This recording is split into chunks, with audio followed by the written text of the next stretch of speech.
guys at Lawrence Livermore Warp Fusion Reactor Group, Nuclear Weapons Laboratory, have taken my UFO equations and are proposing in an official Department of Energy report to test them at Lawrence Livermore. My name is Daniel Demacy, and today we dive into the incredible mind of Dr. Jacques Sarfatti. A Brooklyn native, Dr. Sarfatti is a theoretical physicist who earned his undergraduate degree from Cornell University and his PhD from the University of California, San Diego. He is one of the last remaining members of a special cohort of people who share a belief in what many today think of as impossible. From UFOs, warp reactors, and time travel to a life littered with some of the most incredible minds crossing his path, Jacques is as much a historian and futurist as he is a physicist at the bleeding edge of our consensus reality. From the CIA and the Fundamental Physics Group to the UK's Atomic Energy Research Establishment, Jacques has been part of some of the most powerful and important institutions on our planet. As a young man, Jacques' love for opera and theater that started at the Gilbert and Sullivan Society at Cornell contributed to his creative perspective in physics, allowing him to merge the sciences and arts in a true symphony of personality. Dr. Sarfatti is like a mystical character sent back from the future as a gift to humanity as it stumbles its way into an increasingly uncertain future. Jacques' sense of humor, incredible style, and amazing life story are merely secondary to his wit in formulating new theoretical models in physics. Without further ado, let's dive into the amazing mind that is Dr. Jacques Sarfatti. Awesome. So Jacques, it's my understanding that you were born in Brooklyn in Midwood, which is no, wait. I was born in Greenpoint. Interesting. Okay. Which is now a very popular, trendy area. Yeah. But this is 1939. Before, and but I later went to, high school at Midwood and Flatbush, right by Brooklyn College. Midwood High School was actually a pretty good school. Yeah. Because it was connected with Brooklyn College, so we had a lot of advantages. Woody Allen was Midwood High School, but he's older. He's older. Woody's about 5 years older than me. So I didn't know Woody, but but he was famous. Woody was already famous when I was a high school freshman in Midwood in when was I? God, wait a second. So you were Cornell. Everything's so long ago. I gotta think. I graduated high school in 1956. Okay.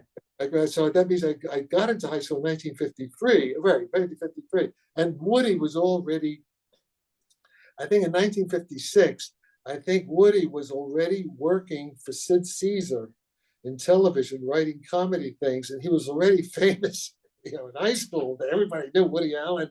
Wow. When I was a kid, Did you know him personally? No, I didn't know him personally. No. He just went to the. I was like, okay, so I was like, what? I was 13, 14, and he was already like, 19 or 20. So, yeah. He was not in high school. He was already, in New York working on television.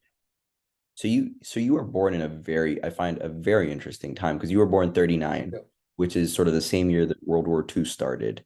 And then in 41, the Manhattan Project started. They told me that Hitler was looking for me. He was after me. I thought he was after me. He'd be looking for you now if he knew who you were. Yeah. Wow. And so in 41, the Manhattan Project started, and then the whole of sort of the early 50s, late 40s, early 50s, post-war, after 45, was a very interesting period. Was that something you felt when you were in high school? Was there talk of that? Was there? Okay, well, wait, we should go back. It's already, okay, I was born in 39, right? Yeah. So in 1947, I was like 7, 8 years old, right? Yeah. And then around 1949, okay, my parents got divorced. Okay. And I lived with my mother's parents, my maternal grandparents. Mm-hmm. My father worked for the United States Army. Interesting. Okay. As what? What was his position? Well, he had been in the Army kind of, in the war, but he's older. He was like he would drive, he was a chauffeur for the Army. He would drive these Army cars around with these officers, and he was connected with the Army Quartermaster Corps in the Garment District in New York. They the uniforms, all that stuff. Okay, so the Army Quartermaster Corps had this big building, which there was several laboratories, like for cold weather, hot weather, stuff like that. And as a kid, I would, after school, or even when school was out, I would go down. I would take the subway by myself. I was like maybe 8, 9 years old. Yeah, things were different in New York. Kids was pretty safe. They didn't have all the nutcases running around, And I would just go on the subway myself, go from the Bronx. I was in the Bronx, West Bronx, near the Washington Bridge, near NYU campus, the NYU campus, and I would, go down to the Garment District and hang out with my grandfather. But this is very strange. And I used to be able to ride around in the cars, in the Army cars with these officers. Wow. All right. And also I was able to play there. I had free, I was like a kid, it was like a playground. I mean, the way I think about it, it's pretty weird, actually. And guess what? I think when years later, when I read The Day After Roswell by Colonel Phil Corso, and I looked at his picture. Now I can't. Now maybe I'm making it's such a long time ago. I don't know. I think that's the guy who I would sit. My grandfather would be driving the car, striving. I don't know where the hell we were going. And I was sitting in the back seat with the colonel. I think it was Colonel Corso. He wasn't a colonel, whatever he was back then. And we were talking because I was reading science fiction. All the pulp stuff. I was analog, astounding stories, and Jules Verne and H.G. Wells and rockets. I was going to space, and I was talking. They were encouraging me, and they talked about UFOs. Wow! At that, this is like 1949, 1950. Okay. Wow. So I knew already about flying saucers back then. I think from Colonel Corso, but it wasn't him or some other guy like him. And this is you at like age 13. No, this is before. No, this is like I'm like 10 or 11, maybe 12. It's before. This is when I was living with my grandparents before I went back to live with my mother in Brooklyn. I was living in the Bronx. Interesting. So already. So this is already only like 2 years, 3, 4 years after Roswell. I'm hanging around with these Army guys. With my grandfather's there as a chaperone. Okay, and there's another thing. My uncle, my grandfather's son, Arthur Jacobson, was in the Army. He was actually this is back in the 1930s now. Okay, before the war. Okay, in New York, they had a thing called dancing. They had a thing called the Rose Garden. In any case, my mother and her brother, my uncle, they were a dance team. Okay, like the old the dance. They would enter at the Roseland. If you looked at the Roseland, they would have these dance contests, and they would win. Yeah, they were. My uncle, he was like 6'3". He looked like Douglas Fairbanks. Very handsome. My mother was quite beautiful. Long legs like a rocket. And they would do the jitterbug. And he was funny. I guess I get some of this sense of humor. He was a good-looking kid, and there was a Hollywood talent scout there.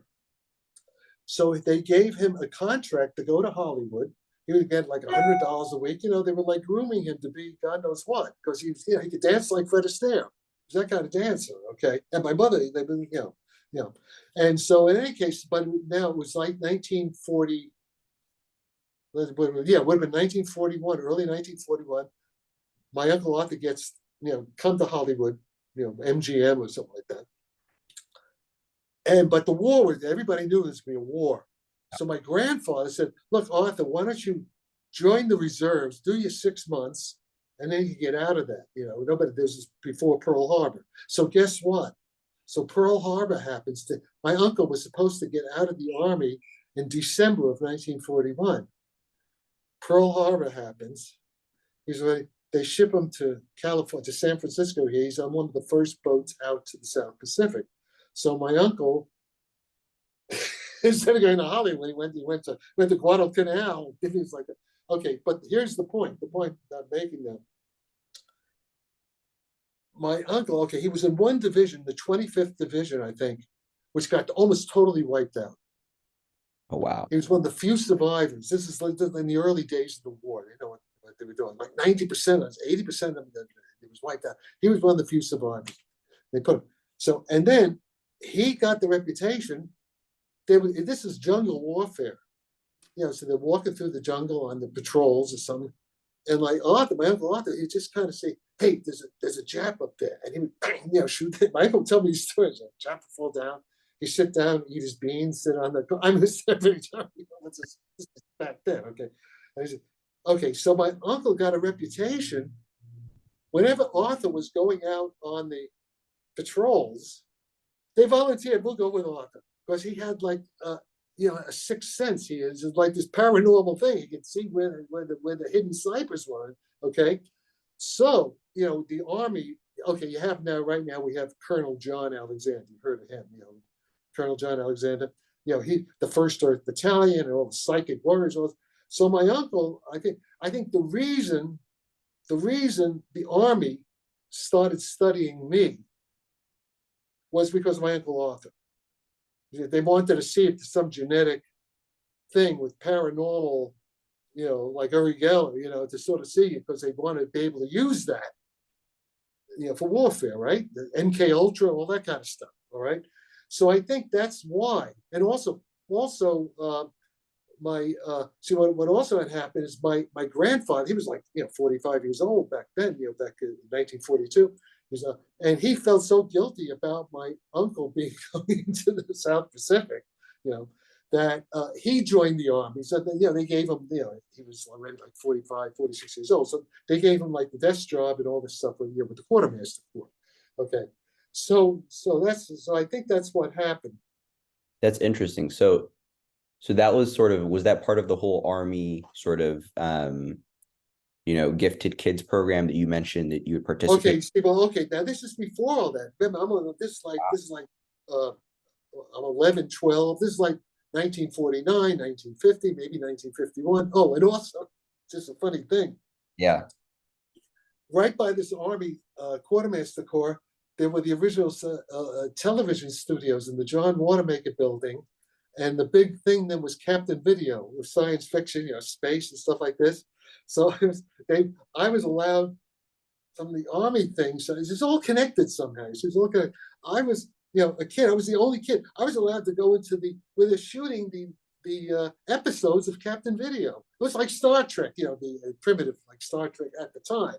Okay, so I was, right in the middle of all this stuff. Okay, go ahead. So that's remarkable. So that sort of did that inspire you into pursuing theoretical physics?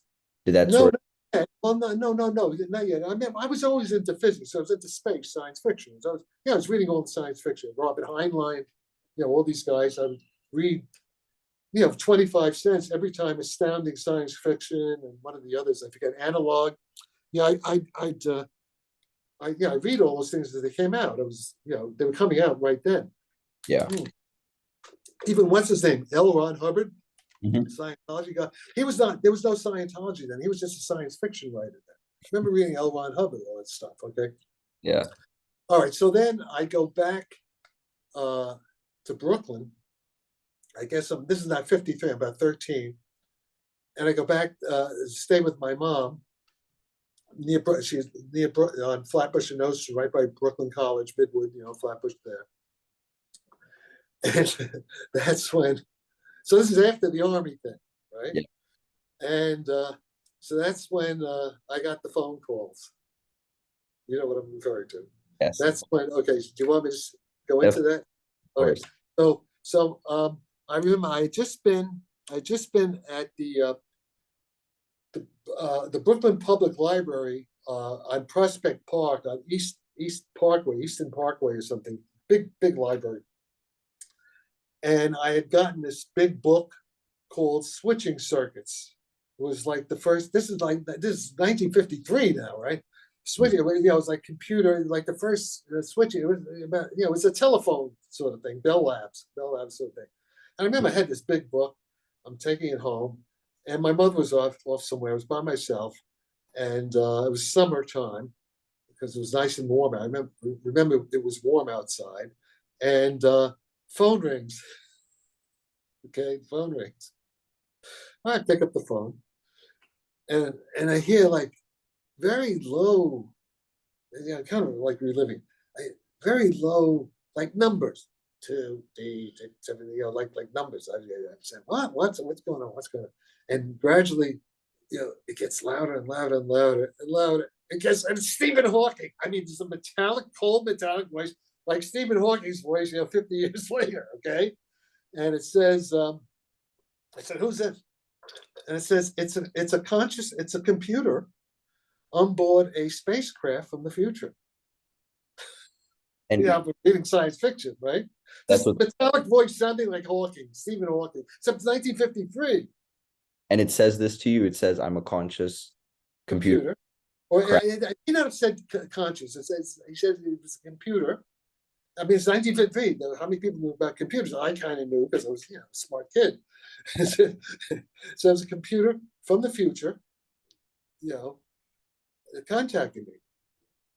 Okay, and it said, you know, we had like a conversation. I was, you know, I figured it was somebody joking with me at first, because, you know, since but then I realized after, you know, that first of the voice was funny. How do you make that voice? It was a, you know, cold metallic voice, which was kind of freaking me out a little bit.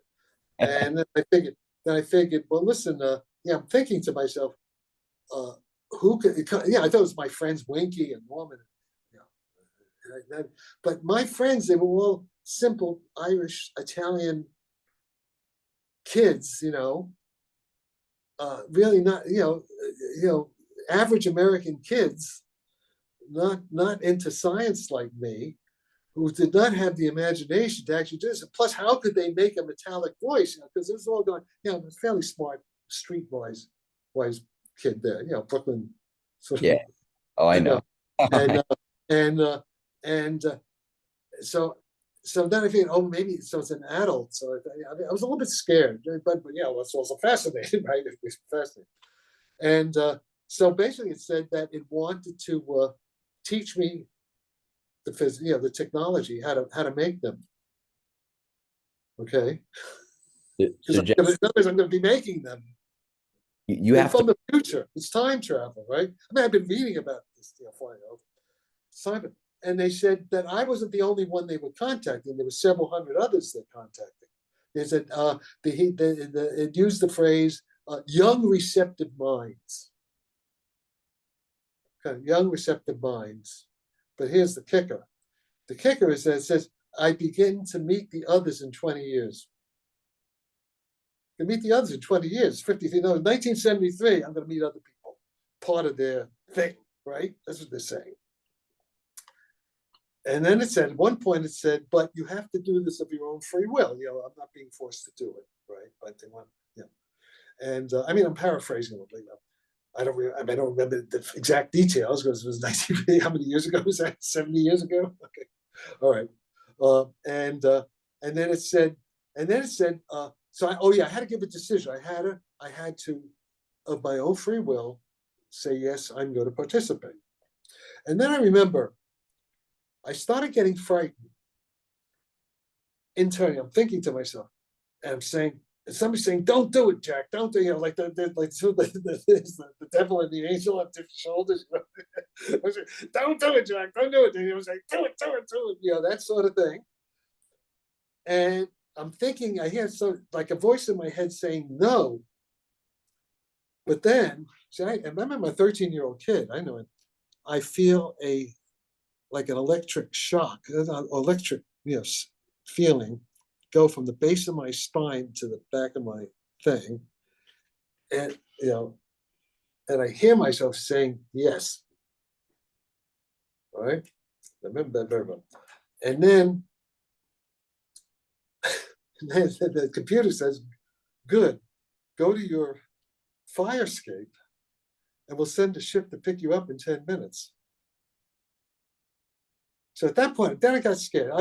This was an apartment building in Flatbush, right near Brooklyn College. I was on the third floor. It's on the third floor because I had a crazy lady living on the second floor. Yeah, but I was on the third floor. So, and I said, then I said, how do they know I have a fire escape? I figured it's probably some weird guy, adult, who's gonna hurt me, right? Okay, I'm the street smart, Very smart. Yeah, okay. So what I do, I slam down the phone, and I, like a bat out of hell, I run down the stairs, 3 flights out into the street. Now this is Brooklyn, New York, 1953. This is a Catholic, Italian, Irish, German, Catholic with the church, my friends are Catholic. I was Jewish, but it was like I was a Catholic, it's a part of the. And it's a warm night. There are people. It's a scene out of like West Side Story, out of a Broadway show. There are people out on the. There's like little what do you call it, brownstone steps. People on steps, and there's the Irish bar, there's the German bakery, there's the Wimpy's hamburger thing. It was a whole kind of scene there, with kids, okay. And all the mothers knew each other. You never have to worry about any weirdo coming. The guys, the men would just the baseball bat. It's like a mafia. It's like a Goodfellas. That sort of thing. And I find so there's 2 friends, Neil and Norman Legata. You can get the name. Neil, okay, and Norman. No, these are like these kids. Norman, my age. No, okay. Neil's my age, so he's 13, but he's a big Italian kid. He's big Italian, and that's Neil Legata, and Norman is his younger brother. Okay, maybe 10 years old. Okay, and so with Neil there, I'm okay. I'm not worried about it. And then there's my other friend, Winky, Irish kid, tough Irish kid, Al Bro, Winky. He was also, he's the kind of kid, so he would come up to you and say, "Hey, punch me." He'd say, show his abs. Say, punch me. He was like prize fighter kid. And his mother, my mother, we grew up together, So this is my gang, right? My gang. Winky, by the way, later became, when I went to Cornell at 17, 18, he joined the Marines. He was in the Marines. And then he became, when he got out of the Marines, his name Al Bro, his real name, he was a police homicide detective, New York, NYPD. Okay, so that's the kind of guy he is, right? So I'm there, I'm feeling, I got my gang. Fucking man, they're gonna come say, "Hey, the flying saucer's coming to get us. He's coming to get me. Come on, we gotta go up there." So we go up to my place. We go out by the fire. We go out the fire escape. Okay, nothing ever happened. That was that. Wow. Okay, but it's quite this be a good movie, right? This really happened. I couldn't make this up.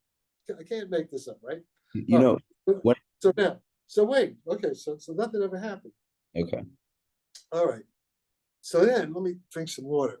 They spend this whole time just going, this is actually pretty interesting. Because this is with the UFOs, there's the paranormal, right? The high strangeness. Jacques Vallée and Eric Davis wrote this bit, High Strangeness, or Skinwalker Ranch, all that stuff. And they're 2 sides of the same coin. So right now, we're talking about the high strangeness part, the paranormal stuff, right? Which really happened, okay? Yeah. I challenge any of these stupid skeptics, meet me like here, we'll just debate right here. You say I'm lying? You talking to me? Talking to me? I'm the only one here. All right. Okay, so now okay, so let's continue. Just so let me ask you one question in between though. You know, Go ahead. when people hear something like this, it somewhat breaks their ontological perspective on reality. The Oh idea yes. of Peter. Oh yes. Yes. Yeah. Let me say. Yes. Let me say. Oh, it's Mhm. funny, but my brother was talking about. Yeah, I was just gonna say there's many levels of that story where it already goes far beyond the framework that most people have in ordinary life. Exactly. Reality. Okay, now with what's happened since the New York Times article with Leslie Kean as a Blumenthal, since that happened, which by the way, I was involved in that. I'll tell you that's another side story. Remind me about Well, that Times article. But and then now with what just happened with the congressional committee with David Grush and Traveler and Ryan, is it Ryan Graves? Yeah. See, everything's different now. yeah, just to get back to let's get to your Everything's different. Reality.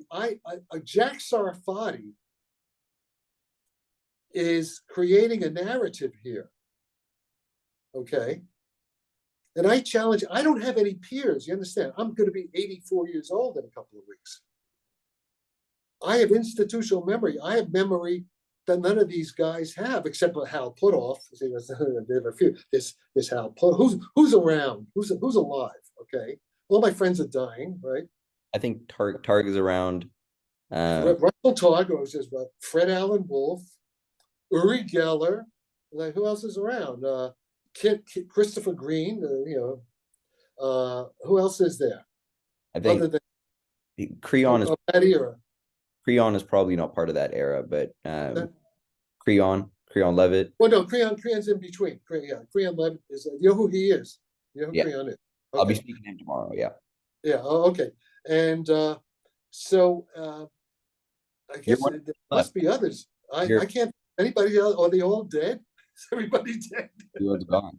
Everyone. Yeah, my friend Laurie Chickering just passed away. Oh, He was the guy I helped, who we helped create Ronald Reagan's Strategic Defense Initiative with, and he was that's another side story. Okay. So let me continue. But do you have something else you want to ask me before I get on to the next? Yeah. So Jack, just to keep this somewhat chronological. So you mentioned, you sort of had that experience. It's worth delving in because I know that, for a lot of my buddies who, some of which are theoretical physicists like yourself, they'll listen to a story like that and it'll immediately be ammunition for them to dismiss someone. Well, that's because and it's under.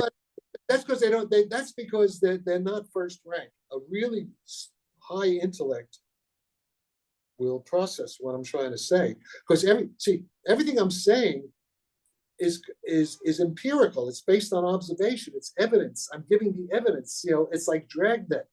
You know what I'm saying? We'll get to some of the stuff that I think will enlighten a lot of people into this. Stories like that matter because they sort of set the foundation for a lot of the work you did afterwards. And so I think it's really absolutely. And I'm not the only. I'm not the only one. Exactly. Okay, so if you're a kid, all right. So now, okay. So I moved back to Brooklyn. I get the phone call. Nothing happens. I sort of forget about it. Yeah. But then a few months later, I'm in my new school. It's middle school. It's not Midwood yet. It was I guess was it already in Midwood? I'm not sure. I went to it. There was like a middle school before you get into Midwood High School. So it's like 1 year, like in the middle school. Like what do you call it? I forget what you call it now. I don't think middle school. Middle school, yeah. Before high school, middle school, yeah. Yeah, pre-high, right before high school. Middle school, yeah. And okay, so now I meet this kid, Johnny Glogow. Johnny Glogow's a year younger than me, so I'm 12. No, I'm 13. He's 12, I guess, and he's a year behind me. But he is a quiz kid. He's on television. I guess it was television, radio. Quiz kid. Yeah, he's a quiz kid. And he's also at Juilliard, the music school, in violin. He's like a genius kid, and he's reading St. Shield tensor calculus. The book, the mathematics of Einstein general theory of relativity. And actually, they took him. He actually was taken to Princeton to meet Einstein. So Wow. okay. He's when he was a kid. Yeah, he actually met Einstein in 1953. Yeah, Einstein died in 55. So they actually went to Princeton and was at Einstein's house. And I'm the only kid he could talk to. All right. So Everyone else is probably a little too dull for him. Yeah. yeah, so we were like, Jack and Johnny, we were together like all the time. We were like Niels Bohr and Einstein, but kids walking around, and Johnny, he had his tensor, he's teaching me tensor calculus, sort of. At age 13, 14. Wow. No, he's 12 and I'm 13. And he's younger than me. He's a year younger than me. This is 1953, late 53, 54. So maybe by that time, maybe I'm 14 and he's 13. But so we're walking around, and okay. Now I'm thinking about it. There was this other nerdy kid. There's another smart kid. I forget his name, whose father was the physics professor at Brooklyn College, which is right, down the street from us. Okay, so we used to also hang out and go at the lab at the Brooklyn College physics department, and we were like playing around in the physics labs there. So we had like an enriched experience situation, right? Yeah, we had an experience. So yeah, but I can't remember this other kid's name, but his father was a professor, there at Brooklyn College. So there's like three of us. And then at some point, now this is very important. At some point, there's this other kid, this crazy kid named Robert Bashlow, my age. I didn't get that. Could you try again? That's Sarah did that. Okay. That's the artificial intelligence listening in. What's up? All right. So Bashlow, it's a gang of, I guess, four of us, 30 kids. Now Bashlow also was a student at Juilliard. The music school. He plays the pianist. Okay. He would sit down and he plays anything. He does, he plays banjo or whatever, any string kind of thing. And we used to go to his house. His parents were pretty wealthy. And in the basement there, and he had a Steinway piano, and he played Scarlatti, and he's like Mozart. But he's crazy. He's crazy Russian. Robin, he's like a crazy Russian. He looked like young Steve Seagal. The way Steve Seagal looks today, that's the way Bashlow had he survived. He's dead, but back then. And not only that, was he this genius, mad genius, like a mad Russian genius kid, right? But he was also a numismatist, and he was making thousands of dollars at the age of 13 with the coins. What's a new? Would you say a new numismatist? Coin dealer, the rare coins, the coin business. The coins. At 18. He was making money. He had money. He was money. He was buying us whatever we wanted. At night we would hang out in his basement with his piano, and it was back in the 50s. Let's see, who was president? Yeah, it was Eisenhower was the president. Eisenhower's president. There's also Senator McCarthy, but the McCarthy thing's going on. Okay, so then you play any instruments? What? You play any instruments? No, I was in the chorus. Okay. I was a singer, actually. I was actually, that's another story. Yeah. There you go. Okay. I was kind of disadvantaged. I didn't have, my parents, I was with my grandparents, they didn't have the advantages that these other kids had. These were all kind of basic. Oh yeah, this other kid, a lot of rich Jewish intellectual kids. I had other Matthew. This other kid was into, who's the Italian? No, the American. Ezra Pound, Ezra Pound, and all these these intellectual kids. These are all like smart, the elite. Their parents were psychologists, whatever. Okay, so then Bashlow says, "Hey, listen," but he says he takes me and Johnny. We get on the subway one day, and he says, "You got to meet my friend Walter." Takes us up to Germantown, 86th Street. And Lex around there, and this is one of these beautiful apartments. There's this guy Walter Breen, who's like 30 years old. Walter was, I guess, about he's like late 20s or 30 years old. Okay, and now this turns out to be This is a psychology project on gifted children run from Columbia University by this guy named William Sheldon, professor of psychology at Columbia at the time. And apparently, I think this guy, Lloyd Botts, who was a professor of astronomy, because he was somehow involved in it too. I don't know exactly, I was a kid. And basically, but this thing was, I later found out that it was financed by a guy named Eugene McDermott. Eugene McDermott, who was a businessman, kind of like with Vannevar Bush, in the war. You look him up, Eugene McDermott, and who was actually from Brooklyn. He was actually from Brooklyn, but he was something in like maybe the OSS, the intel during the war, one of the brain stuff. Okay, he was one of the founders of Texas Instruments. Okay. Look up Eugene McDermott. You look him up, in fact, he finances a university, one of the Texas, technical thing. So he was apparently he was behind it, and also apparently there were people from whatever in Los Alamos, Manhattan Project, I guess was then Sandia. I don't know if Sandia Corporation still was called Sandia then, but whatever, there was some kind of thing there. These guys from Albuquerque, New Mexico would come up to talk to us kids, okay? Encourage our interest in science. So this was during my entire high school career of 3 years, because I skipped a grade. I graduated when I was 16, almost 17. It was June 56, I was 16.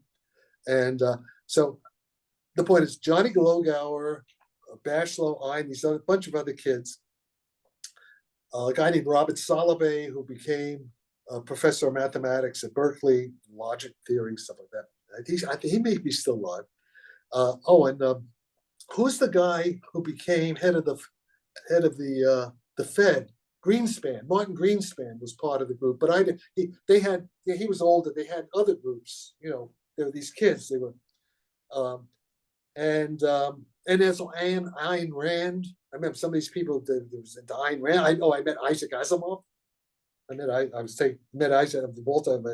We're at some fan science fiction thing, and was at a party with Isaac Asimov. So it's part of this. This thing. In other words, after school, and and on weekends, whatever, we would be hanging out at Walter Breen's place. And they were. There was a lot of talk about flying saucers, right? And they would try to do experiments, with paranormal, like the Rhyme, to see if he had psychic powers. It was right out like the X-Men, right? It was like Walter's kind of like it's the X-Men type thing, right? And then, so then it comes time for me to graduate high school and go to college, right? So Walter says, listen, we'd like you to go to the University of Chicago. They had the 100 Books program, the University of Chicago. And he said, they had connections. Okay. My mother didn't want me to go that far away. All right. So I also applied to MIT and to Cornell. Okay. And I could have gone to any one of them. MIT, I got like scholarships, but I think I got more money to go to Cornell. But the reason, and Cornell's not that far, but also what happened was there was this girl, Ellie Gottlieb, in my high school, who was like, I was like in love with her, right? And she was going to Cornell. She said, why don't you come to Cornell? So that was my ultimate decision why I went to Cornell. But also, and this is very important, and now there's this guy, Bruce Vogel, who's still alive, who was part of that group. I don't quite remember. He may have been younger, so he was a group that came later. But Bruce Vogel, who's still alive, and you may want to talk to him at some point to get his input. Bruce is the literary executor of all of the Walter Breen papers. So Bruce has a lot of information about what was really going on with this group back in the early 50s in New York, with the government, okay? Same as Bruce Vogel. And he can tell you a lot about this. But what Walter told me, see, the reason I got into MIT, Chicago, and Cornell was because Walter had written, he said it was a 10-page, whatever, analysis of me, part of the project. It was like an official government report or something.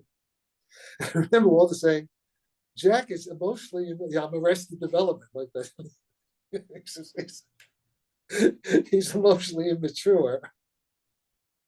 But he could be like Isaac Newton, creating an entire new physics. So this is, so I'm sent to Cornell. My mother, sent me $20 a week. This Ivy League school, fraternities, Ivy League school. Everything's covered. I don't pay any tuition or anything like that. And with those, and my professors, my physics professors, the guys who built the atomic bomb, right? You're seeing the movie Oppenheimer now. Okay, so who's my professors? Phil Morrison, Hans Bethe, Richard Wilson, all these guys, Kenneth Greisen, Paul Olam. If you look at all these names, you look at who would, the top, and also Richard Feynman would be up there, All right, and that's where I'm thrown into that situation. Okay, so now we're at that point. Interesting. Should I keep going? So you're doing this perfectly.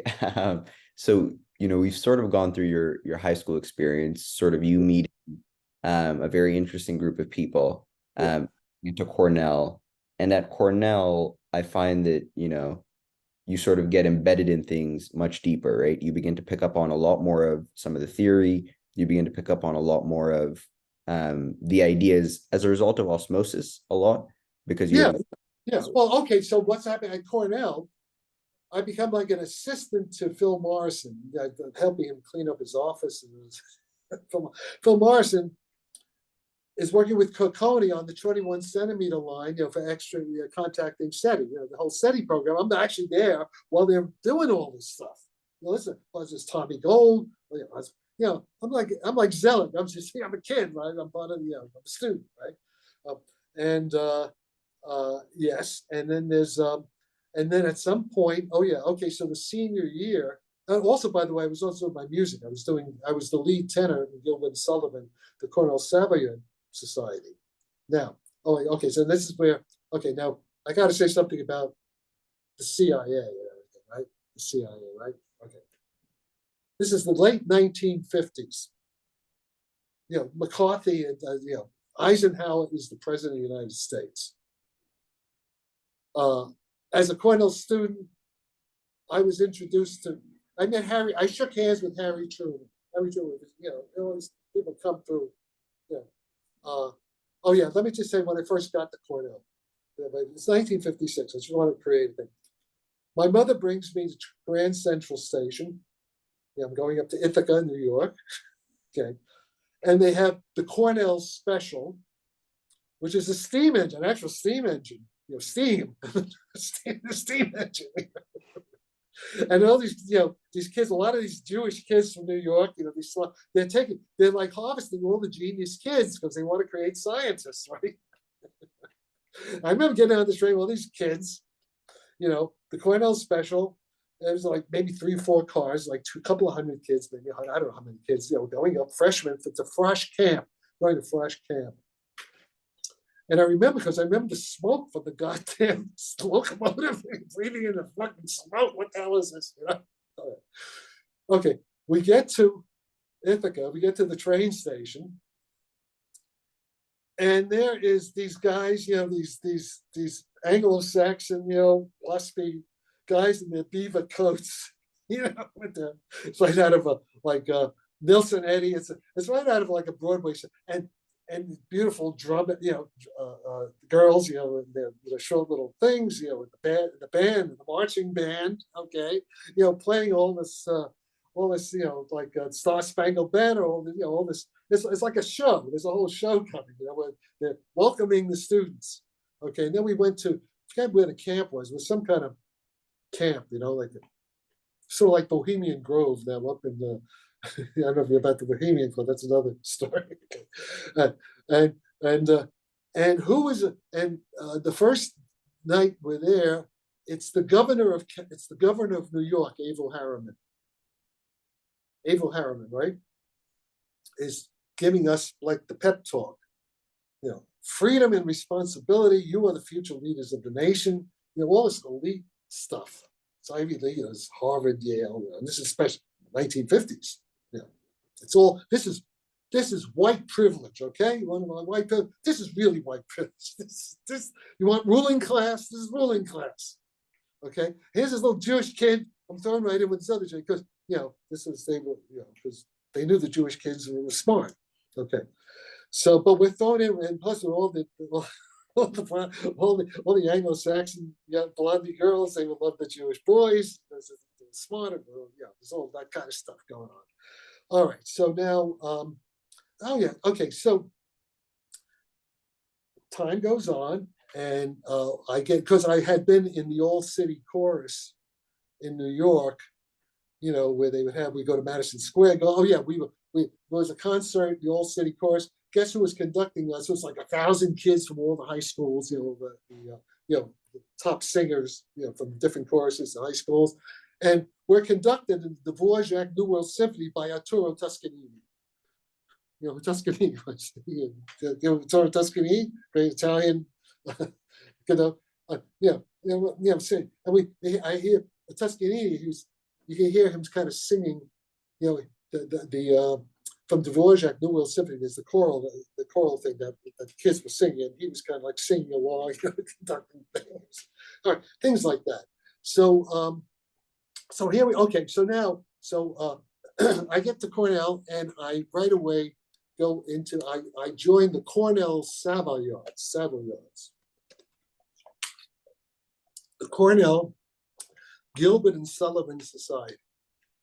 Okay, and I had a good voice. I became like the romantic lead tenor. Okay, of the Cornell Savoyards. I guess was it 57? Not 56. My sophomore year, 57. And at this time, I had a voice teacher. The music department sent voice lessons. My voice teacher is a guy, an Englishman, named Keith Faulkner. Keith, he's coming from England. Remember this shortly. This is not 10 years after World War II, right? All right. I didn't have Keith. And Keith Faulkner, and he's this jolly English guy, and he said, and he's give me voice lessons, and then he's a close friend of Benjamin Britten. Benjamin Britten, English composer, and I'm in his office, he has the piano and whatever, doing my exercise, and he said, "Oh, look, I got this libretto from my friend Benjamin Britten, and it's this children's opera called Noah's Flutter." I'm 17 years old now, right? Noah's Flutter, about Noah's Ark and all that stuff. So they put on. I was in the American premiere of the Benjamin Britten opera at Cornell at the Sage Chapel. I was Ham, the son of Noah. Noah was not my old guy. I was in the American premiere of this Benjamin Britten opera, conducted by Keith Faulkner. Okay, but wait, there's a reason I'm telling you this story. It has many layers. Okay. I'm excited. I later found out. Okay, so when Keith then, when he left Cornell, guess what? He's made head of Her Majesty's Royal College of Music in London, and at the end he was Sir Keith Faulkner. But here's the interesting. I only found out not too long ago. If you go on Wikipedia, Faulkner is spelled Falkner. My teacher during the war was the first Royal Navy air ace shooting down Luftwaffe airplanes off the carrier. He's one of the first guys to fly off a carrier. So he's a World War II hero, right? The elite. Okay.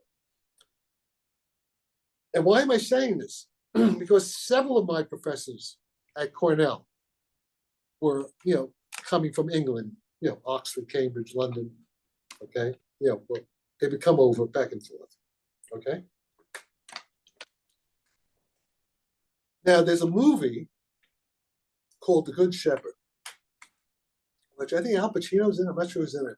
But somebody, the guy from Harvard, that Harvard kid, Matt Damon. Matt Damon. Matt Damon plays James Jesus Angleton as a young man. And you watch that movie, and I think De Niro, I think, is in it. I think Robert De Niro plays a CIA guy in it. De Niro's in it with Matt Damon. You see this movie. The opening scene of the movie, The Good Shepherd, is at Yale. Okay. Cornell is a spinoff from Yale, by the way. It was created by Yale back in 1868. Okay. Ivy League. And Matt Damon, the James Jesus Angleton character, is dressed up, I think, in women's clothes, in the operetta, the Gilbert and Sullivan operetta, Pinafore, and I think he's playing Buttercup. Okay, because there was no women. It was like Elizabethan. The men would dress up. By the way, they do that at the Bohemian Grove too. They just, it's like Elizabethan. Okay, all right. And then this is the opening scene with Gilbert and Sullivan. Remember, I was the lead tenor of the Count Cornell Savoyards, Gilbert and Sullivan, right? My English professors. They would send over from London the doily cart, which is the official English Gilbert and Sullivan society in London at the Savoy. Would come over and train us. But it was well known that these Gilbert and Sullivan societies, they are also in Ivy League schools, they are also where MI5 and MI6, the British intelligence, recruit. Because this is what happens in the movie. In the movie, The Good Shepherd, one of Angleton's guy, Matt Damon's professors, takes him into the office and they sort of recruits him into the clandestine services. Okay? And plus, besides all that, one of the guys who I am in Gilbert and Sullivan with is a guy, he was he older than me, about 4 or 5 years older than me, 3 or 4 years, named Ronnie Pirles. Ronnie Pirles was a physics graduate student living in the house of Hans Bethe. Hans Bethe was the head of theoretical physics division, Los Alamos, building the bomb. Go see the movie Oppenheimer, right? Decent, right? Because Ronnie's father was Sir Rudolf Pirles, one of the key. I guess he was a German Jew who then went to England, escaping Hitler, working in the Manhattan Project. All right. And when Ronnie was a kid, he was like 10 years old during the Manhattan, 45, whatever, to Manhattan. But when Ronnie was living in Los Alamos in the Manhattan Project, he had to share a bedroom with none other than Klaus Fuchs. Klaus Fuchs was the brilliant English, was the physicist. He was a student of Rudolf Pirles. It was Klaus Fuchs who apparently, delivered the secret of the atomic bomb to Joseph Stalin through the Rosenbergs. Okay, so you see all these connections. So, and like one of my close friends, he was in Gilbert and Sullivan with me. In fact, we both got married. Both our wives were later on at Cornell were best girlfriends. So of course, the FBI, there are all these intelligence guys floating around watching all this, right? These are the professors who built the bomb. I'm like, my senior year, I would be working in Hans Bethe's office with him, showing me, various things to work on. I won't go into details of what I was working on. I could at some other point. But so of course we were, this did not happen in a vacuum, right? Okay. So what happens after that? All right. So I graduated Cornell, and various things I won't go into all the details. I was at Brandeis. I didn't like, so I went to Brandeis. I could have gone to, this is 1960, I'm graduating. I'm kind of a crazy kid, And, wait, at Cornell, you went to Cornell with, I know you've mentioned this in the past, but Leonard Susskind, who... No, that's later. That's this. I'm talking my undergraduate. I was back at Cornell as a graduate. That's later. This is 56 to 60. Okay. Susskind doesn't enter the picture yet. Susskind's at that point. Susskind is a plumber in his father's plumbing business, fixing toilets, and sort of a juvenile delinquent. Apparently, it was half a juvenile delinquent. I'm actually in touch with one of his wives, telling me these stories. Interesting. So he was not in the picture then. Interesting. Comes later. This is 56 to 60. Right. So Cornell's also a big sort of there are two periods. There are two periods at Cornell. I was at Cornell 2 different times. This is my undergraduate. Okay. I leave Cornell and I get a phone. Well, before deciding where to go, I get a phone call from Schiff, Leonard Schiff, who was the chairman of, through Hans Bethe, I guess, who was the chairman of the physics department at Stanford. They could have gone to Stanford. They wanted me to come to Stanford. But I was married. I don't know. I was stupid. I made stupid decisions. Who the hell knows? So, and imagine if I had gone to Stanford, but Stanford, 1960, it would have been part of the Silicon Valley thing. But I didn't go. I got a National Defense Fellowship, Title IV fellowship, to go to Brandeis, which was a new university. It was close with Harvard and MIT. It was part of the same sort of thing. And also, I was married. I got married. I was married my senior year. When was I married? Yeah, right. I was married at the end of my junior year to the president of the Cornell, Gilbert, and Sullivan Society. There was who was Judy Belmore, who was a waspy. Father was Yale. There's a whole story there. They were like, Sharks is right, this Jewish kid, whatever. She was like a waspy, blonde, waspy, blue blood from coming over from the Mayflower sort of thing, right? From Yale family. But she also got a fellowship to go. So we had both fellowships. A lot of money they run. Rich Jewish people there to want us. So we went to Brandeis, and so by the way, Brandeis, I met Eleanor Roosevelt. This is a nice story.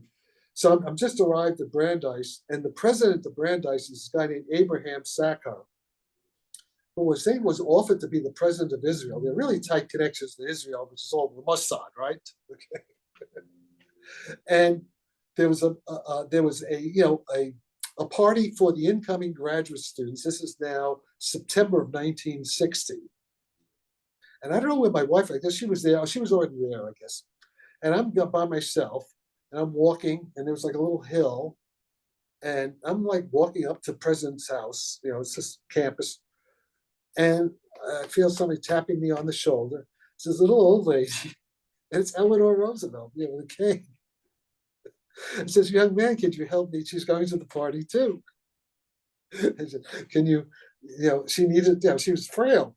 And, so she's holding on to me, and we walk, and I enter the party. Eleanor Roosevelt on my arm. Okay. It's a grand entrance, right? I just remember that. It's a cute story. So, all right. So the point is that all this time I'm sort of like Zelig, the Woody Allen movie Zelig, where he's like in the middle, or Forrest Gump. In the middle of all these things, I'm sort of like walking through it, sleepwalking, not realizing, really what's going on. I'm kind of an idiot, right? In a way. All right. So okay. And then something happened. Yeah. Oh yes. Okay. Now this is important. This is the physics. Now we get back to the physics. Quantum entanglement. How the hippies say physics. John Clauser just got, and Alan Aspey and Anton Zahn just got the Nobel Prize a year ago for entanglement. Okay. So wait. Okay. So this it's now Brandeis. No. I have to backtrack. I have to go back to Cornell. It's the summer of 1958. Mm-hmm. Yeah, because let's see, I got married. When did I get married? I got married. It's 59. Was it 60? All right. Yeah. I got married in 58. Yeah, it's the summer of 58. And I don't want to go back to New York. So it's summer vacation. And so I got a job, a summer job at the Cornell at Newman Nuclear Laboratory, being the night manager or the night operator of the 1 billion electron volt electron synchrotron. Okay, I was a synchrotron operator at night. Operating, making sure everything was working right. The console. I was a terrible experimentalist. I mean, I couldn't deal with experiments, but that's a whole other thing. But that was my big thing with experiment. So I'd be there at night. I guess I would come in at like 8 o'clock at night and till the morning. All right, and I was living with this guy. Who was the director of Gilbert and Sullivan. What the hell's his name? It's a really good-looking guy. Well, in any case, so in college town there, which is bohemian kind of place. So I come in at night, but it also had a shower. It was very nice. I had like it was a comfortable place. The console room, it had like the bathroom had a shower. You take a shower or whatever. And I also practiced. I was also doing Gilbert, so I would practice by Gilbert and Sullivan at night. Nobody's there, just me alone.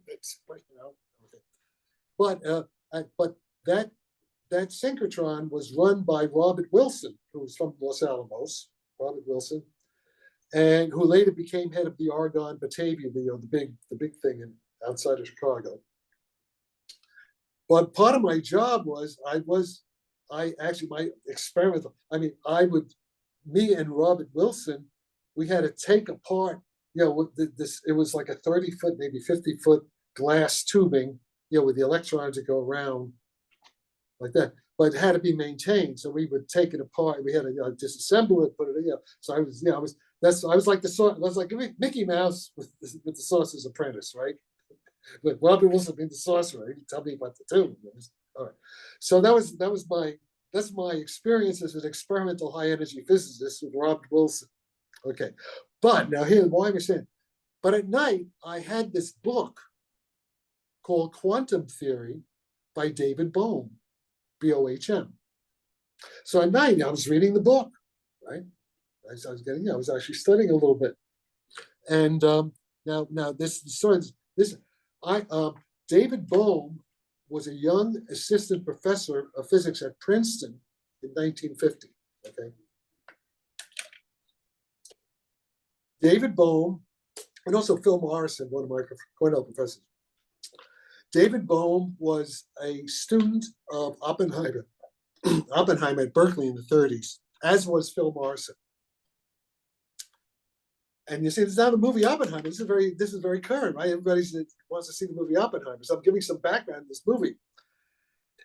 It turns out Oppenheimer's wife was a card-carrying, really a hardcore Stalinist communist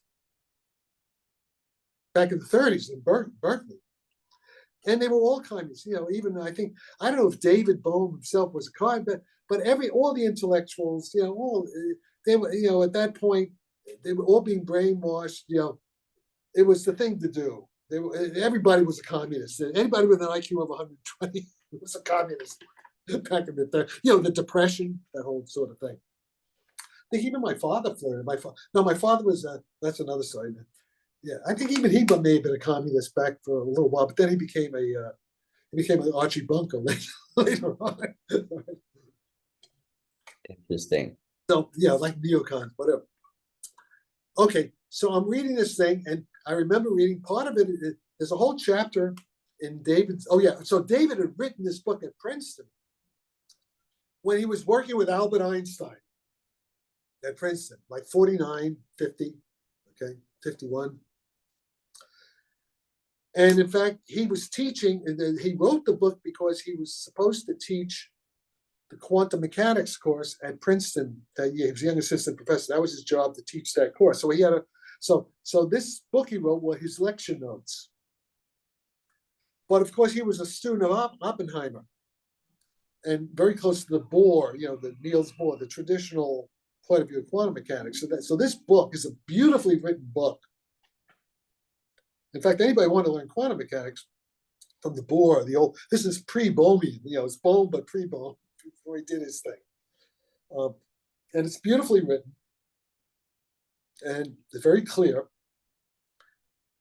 David Bohm, he was almost inarticulate, talking. He was not a good talker, really, but he was a brilliant writer. So he was actually not that good a teacher, but in his book, if you read his book, it's very good. And so in any case, so the two things that struck me, one was there's a chapter he talks about the analogies of quantum waves to thought, to mental consciousness, and mental thought wave, which was already Niels Bohr was very into that. So he says, give me like the history of the quantum theory from the Niels Copenhagen view. There's a play, Copenhagen. And then he has a whole chapter on the Einstein-Podolsky-Rosen effect, EPR, which is now called entanglement. Which, by the way, at Cornell, in every course I took, not even Beta, none of these guys talked about entanglement. The word entanglement was not there.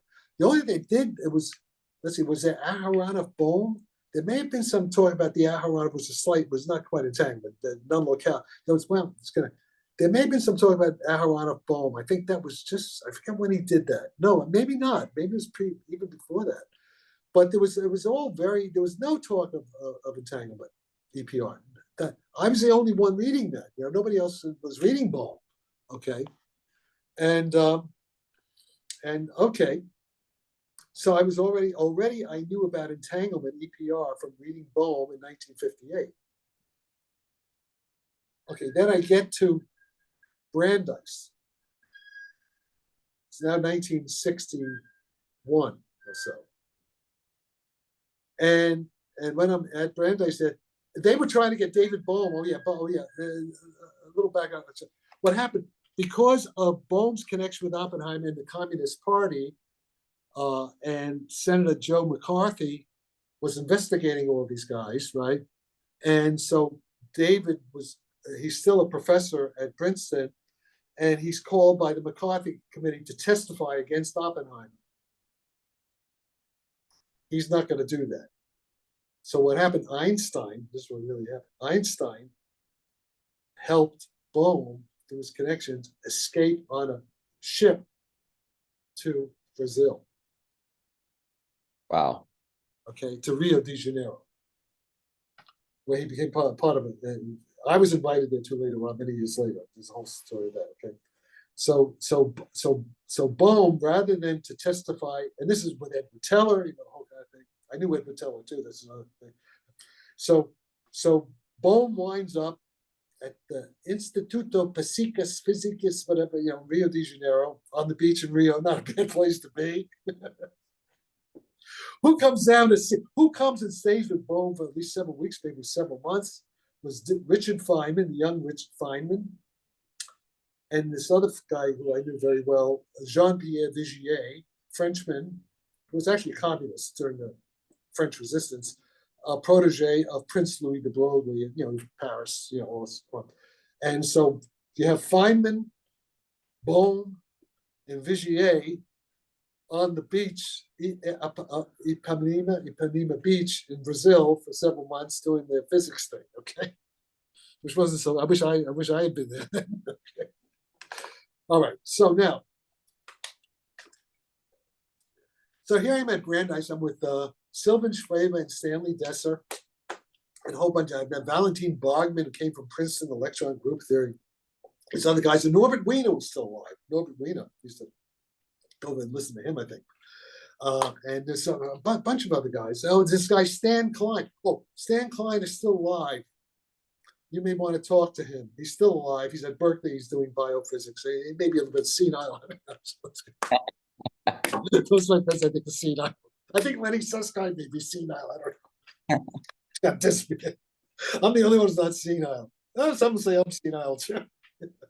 So in any way, so I remember, oh yeah, okay, so what happened, somehow I'm in the library at Brandeis and I'm reading Reviews of Modern Physics.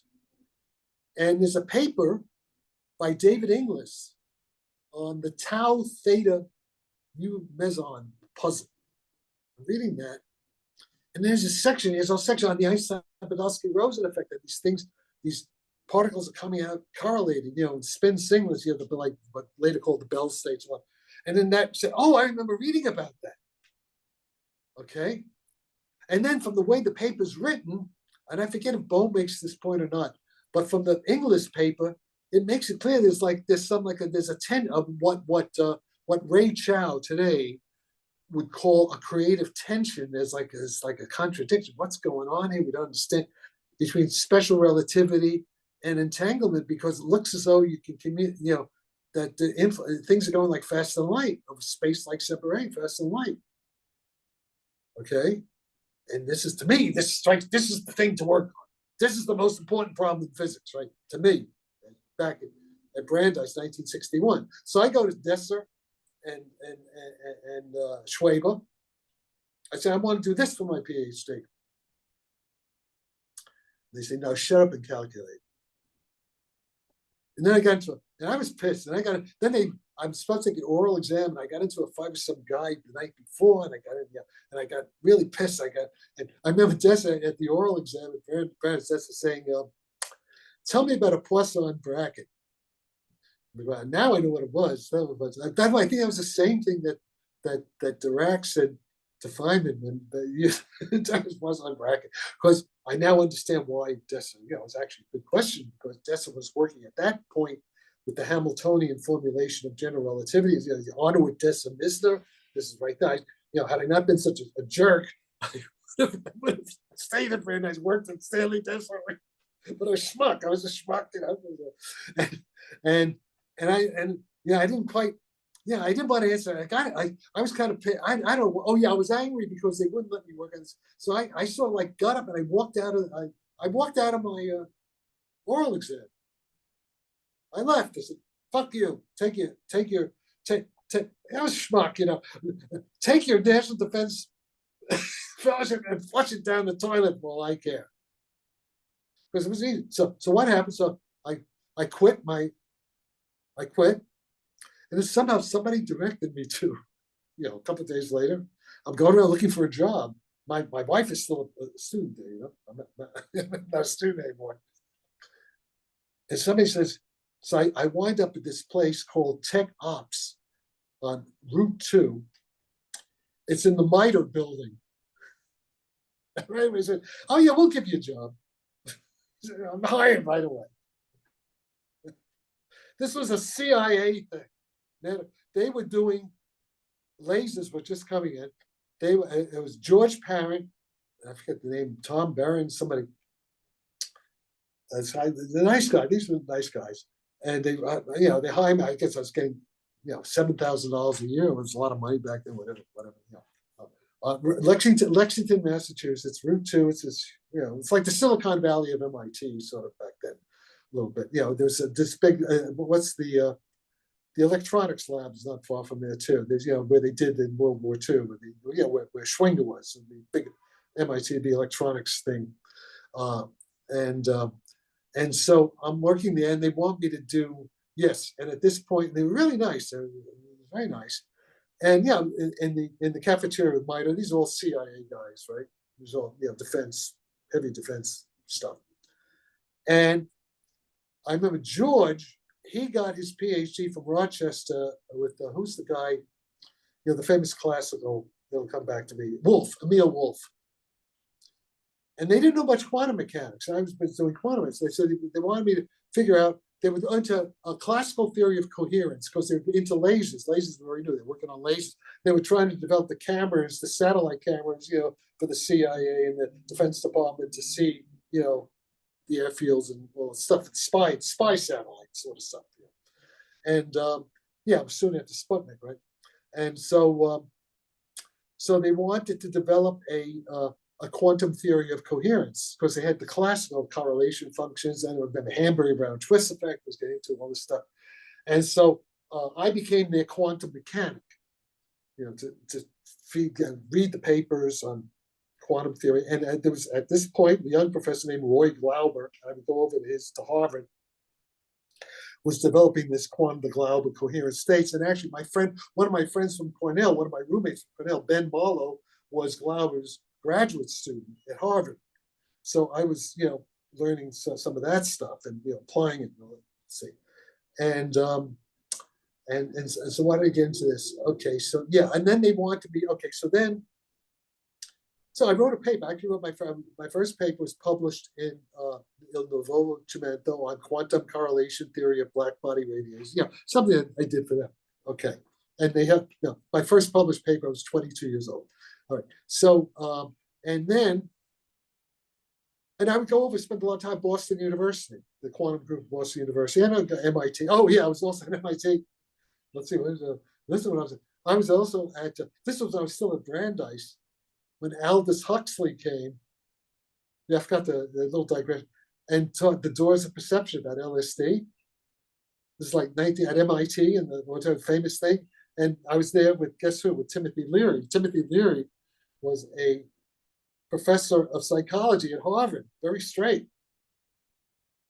And I met, was actually my grandfather came up. I was actually my mother's, the one who, the army guy, he was there too. He came up to visit me, I remember. And so, he was there. And Leary wanted me to be in the first group of students to take LSD. 1960 with Aldous Huxley. I mean, look at all. I mean, come on, this is this is I didn't do it though. I didn't do it. I was didn't do it. Was I married? I forget. If I was married, my wife certainly would let me do it. Yeah, I must say, I forget whether I was still. I was. I had to be. I was at Brandeis. Before I quit Brandeis. I said. So Leary. I remember Leary would write letters to me. And of course, Leary was working with the CIA back then. The Frank Barron's all CIA, right? Okay, so now, where are we? Okay, so, so then George, and then I met this guy, Paul Roman. Paul Roman was a professor of physics at Boston University, very good in quantum field theory, textbook, very, very good guy. And they wanted me, said, listen, go finish your PhD with Paul Roman. And you'll get the PhD, and we'll pay for it. Everything's covered. Just get your PhD. And I don't know. See, it's like this is really weird because I made some what seemed to be very stupid decisions, emotionally based decisions. I wanted to get back to Cornell and do my Gilbert and Sullivan. I was a crazy kid too. I was split between being an opera singer, being romantic lead tenor, and being a physicist. And just a real, and I said, no, I want to go back to Cornell, which was, in a way, was bad to say. It was a stupid thing to do, but I did it, and my wife didn't like it because she wanted to stay there, in Boston. She was a New Englander, actually. She reluctantly went with me, wound up us getting divorced because of it, but that's not a whole other story. And I did go back and do Gilbert and Sullivan. but that's when I met Lenny Susskind. So this is 1963. I'm back in the space sciences department. Phil Morrison and Tommy Gold, these guys, and Martin. Oh, and Frank Drake. The Drake equation around that time. Okay. Right in the thick of it. And so what happened? Okay, so that's when So that's when I meet Lenny. And also, at this point, Johnny Gologow, he was he had these full scholarships and he had emotional problems, which a lot of very bright kids have. In any case, so he kind of left Brandeis. He was also going to Brandeis. He left, and I got Phil Morrison to take him in as a special student at Cornell. So Johnny Gologow arrived at Cornell with me, and we're hanging out at the Newman Laboratory of Nuclear Studies because I was working with Beta. I was actually got back with Hans Beta, and I had this idea, and this is way before, I remember this night, I had this original idea of can't we use laser beams to compress hot fusion plasma to get laser compression? This is my idea. But I mean, other people had it too, but this was the original idea. I went to Beta with this idea, so I was working on it. And I also had the idea to try, can we make a gamma ray laser using nuclear isomer transitions? And I went to Beta Cali, said, no, I don't think we can do it. It turns out another friend of mine, George Chapelain, worked with, Ed would tell me years later, they actually did do it. I think Beta didn't want me to know they could do it. I think he knew they could do it. Basically, but as a result of the reason I meant, as a result of all this, later on, about a couple of years later, the head of theoretical physics division of Her Majesty's Atomic Energy Research Establishment at Harwell invites me to Harwell. See, this is all done through because they all know each other, right? This is all done. Now I get crazy Sarfatti, see, whatever. It's not the case, but all right. So this is all connected. It's all, it's a tight little sort of thing. Things don't happen. But I remember now, let me tell you how I meet Lenny. So Lenny Susskind. So I'm up in the, there's like a big there's a room with tables and blackboards, like a meeting room kind of at Newman Nuclear Lab. And I'm there with Johnny Glogauer. And in comes in this Lenny Susskind. Lenny Susskind comes in. I mean, he looks like a plumber. I said, what the? Like we thought he was the janitor. He looked like a fucking janitor. He's dressed like the janitor. He's wearing these Levi's, the Levi's, where the straps come over. And he's just trying, he's a beefy guy, Susskind. And he's like, and he talks, talks like fine, with the Brooklyn accent. I sort of can talk like a Brooklyn accent too. He's this guy from this. He's like good fun. Who's this guy? Turns out he was a plumber. He had been a plumber. He went to something like Einstein. Einstein wanted to be a plumber. So it's like misfits. I mean, Lenny is a real misfit. He actually never got his bachelor's degree. He, like Johnny Glogauer, rebelled. We had a lot of rebellious kids back then. And he didn't. As far as I know, he never got a degree from. He was at City College, I think, and he left. And he flunked all his. Lenny flunked all his liberal arts courses. He wasn't interested, but he got straight A's in math and physics. So he's a physics genius. So they had this program. Phil Morrison says they got Lenny Susskind, Jacques Sarfatti, who's crazy too. They already know he's crazy.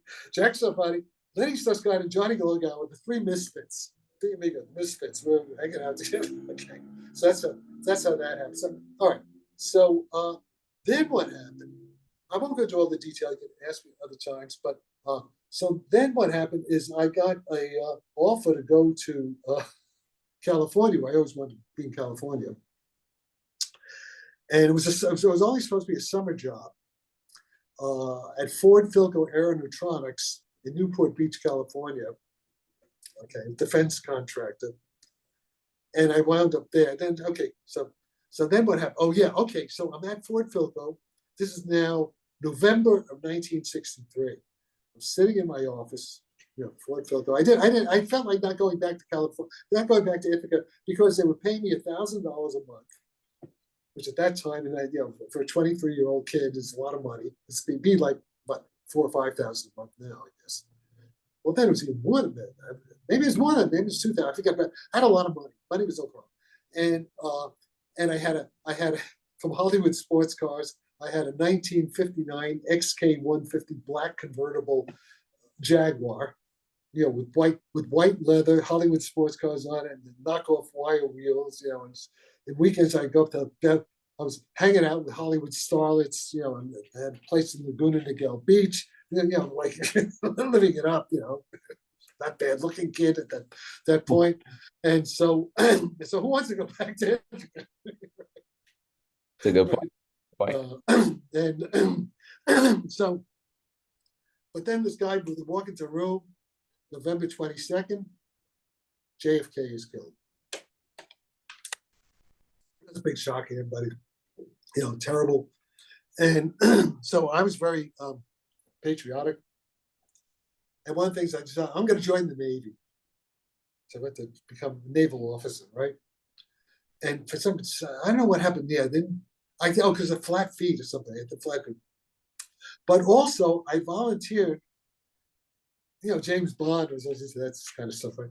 So I tried to join the Central Intelligence Agency. This is while I'm still at Ford Philco Aeronutronics, okay?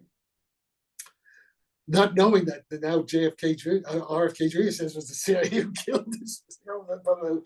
That may have been, who knows? And it could have been a rogue faction of the CIA did. that's quite possible. In fact, there's a whole, I know some stuff about that, but another time. So, and I remember I drove up from Newport Beach from Aeronautics in my Jaguar to some place near UCLA was the Central Intelligence Agency field office in Westwood at the time. This is like December 1963.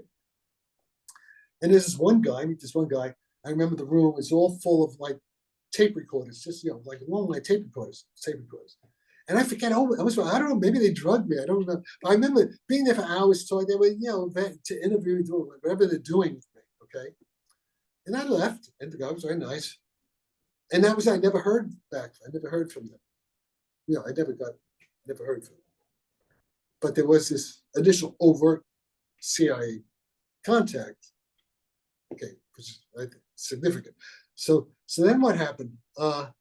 Then I finally wound up back at Cornell. Let me make a long story short. This is after graduation. From Newport Beach, I went back to Cornell for a short while, for a few months, and wound up. But then I wound up. I married a second wife. My second wife was also a Cornell girl from the Gilbert and Sullivan. We did summer stock, whatever.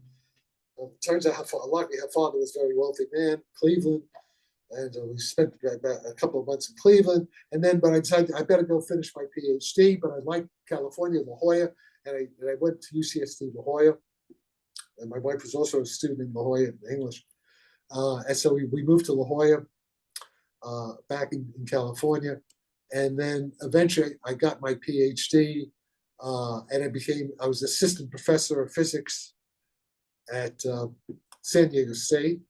I'm sort of compressing stuff. Okay, but now we're going to get back into the flying saucer. Now, all this point now, you got to remember, UCSD La Jolla.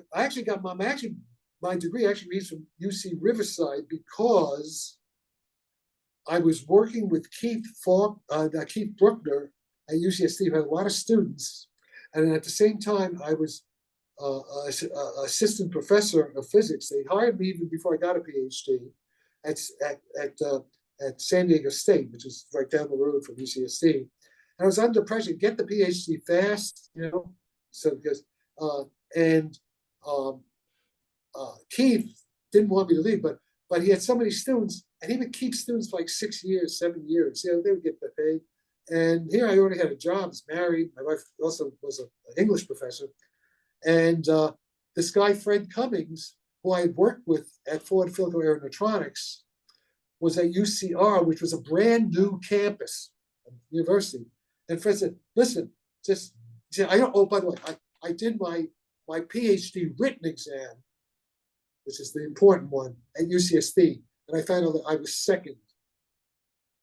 I was second in the class, which included Gregory Benford, and Jim Benford, the Benford twins. The guy wrote Timescape. There's a whole, there's some smart people there. And I found out later from this guy Bob Gould, who's a physics professor there, who was actually on the committee.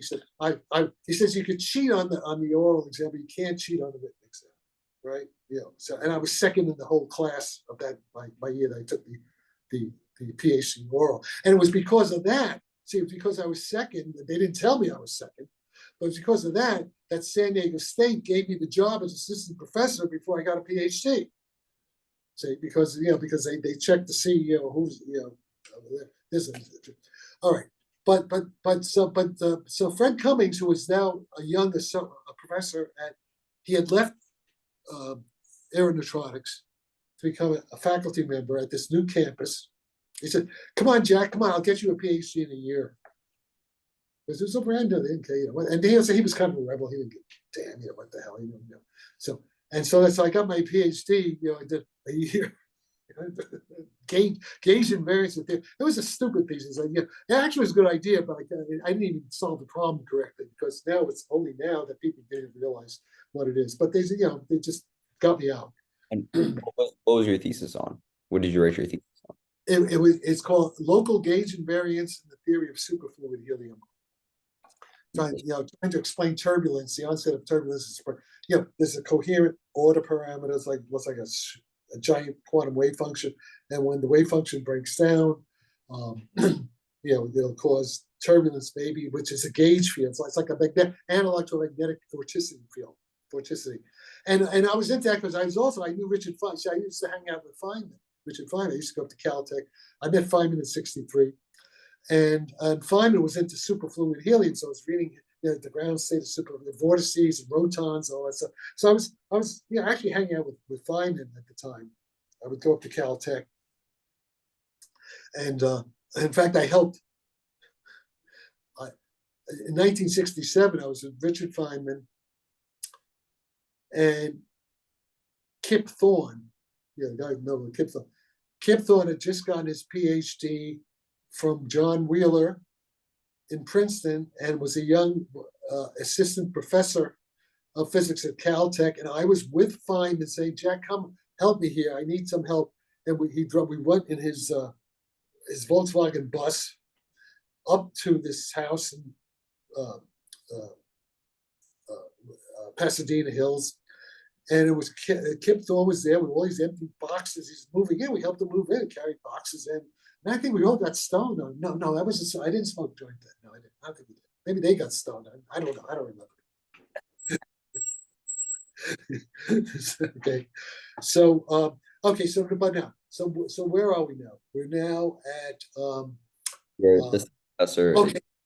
Oh wait. I'm assistant professor 69. Oh wait, I got to back up before then. Wait. Sorry, Sam. Flashback. 1966. I'm still a graduate student at UCSD. This is before I became an assistant professor at San Diego State. At UCSD, I'm working with Keith Brooknell, who, by the way, was one of the organizers of the Defense Department, the Jasons. I used to go to these workshops at the Jasons on nonlinear laser weapons physics and stuff like that. These guys from the Pentagon, La Jolla. Edward Teller would come down, Harwell Uri, and Jeffrey Burbage. And Fred Hoyle, all these guys. Just quite something. And so so what happened? So I get. Let's see. First 66. Okay, yeah.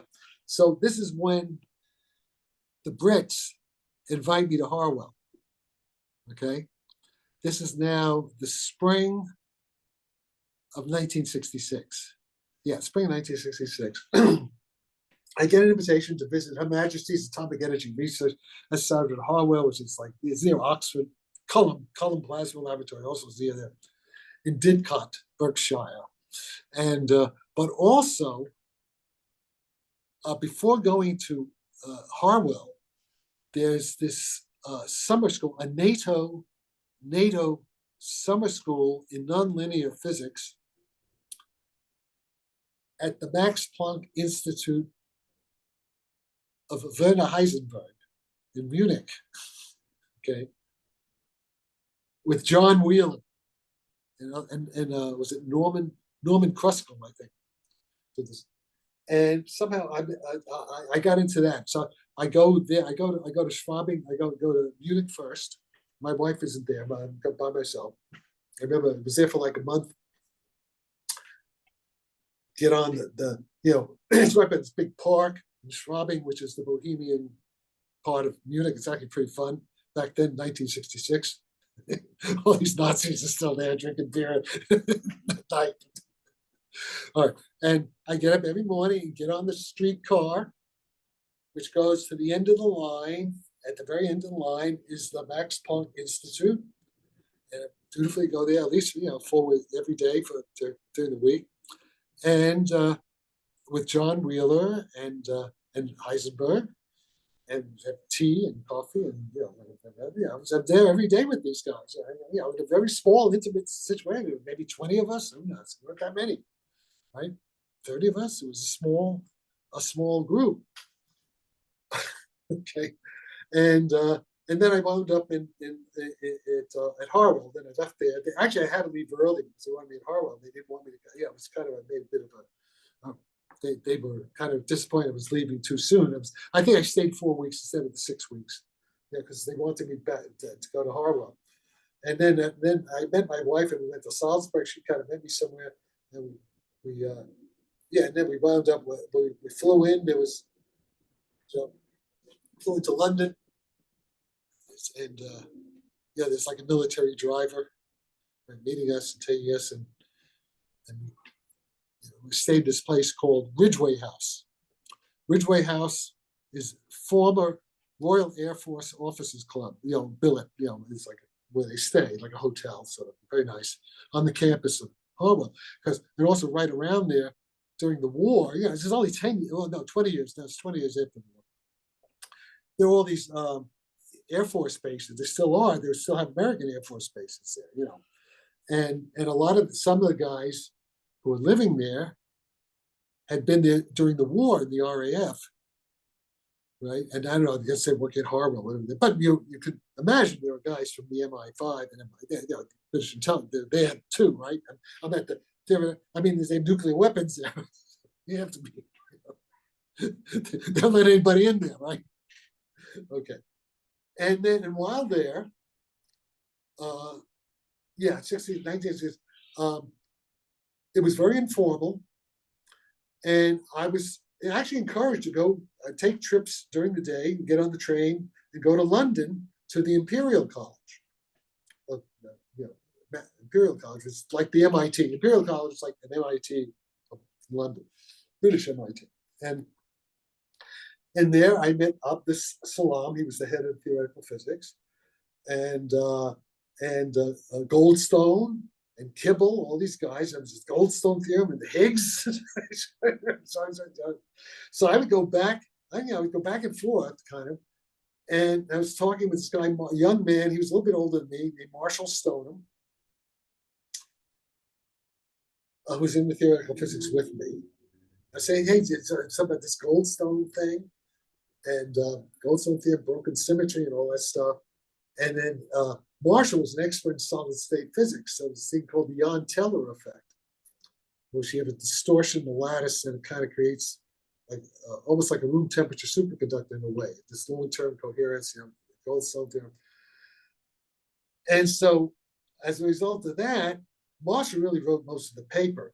He says, he combined what I was telling you with the Goldstone, and it's called the Goldstone theorem and the Jahn-Teller effect, or something like that. He got a quick paper, and it was published in the Proceedings of the Physical Society of London, like in 1967. It's way before, okay? And if you read, the American Institute of Physics has a resource letter in physics. They do important papers. In the 1980, I think it is, American Institute of Physics resource letter in physics on symmetry in physics, our paper is one of the recommended papers for Goldstone broken symmetry in solid state condensed matter physics. Okay, so it got, it was actually a widely read paper. And that's in a way maybe my most important paper up until now, up until Lawrence Livermore. It was a real paper, so traditional peer-reviewed paper. All right, but so where are we now? So we are. You're at Harwell. You visited Imperial College every so often. Yeah, we're at Imperial College. Your paper. And, okay. Now we want to get I'm back on track. So now it's 20 years go by, guys. It's 20 years, right? 1973. Remember, okay, I was not, at this point, I was on the straight and narrow academic path, right? I'm a young assistant professor, tenure track, San Diego, even though there was all this left-wing stuff going on, like in the LA riots were going on, and all this stuff, 68, there was a lot of stuff going on. I remember, but I was living in La Jolla with my wife, very straight now. And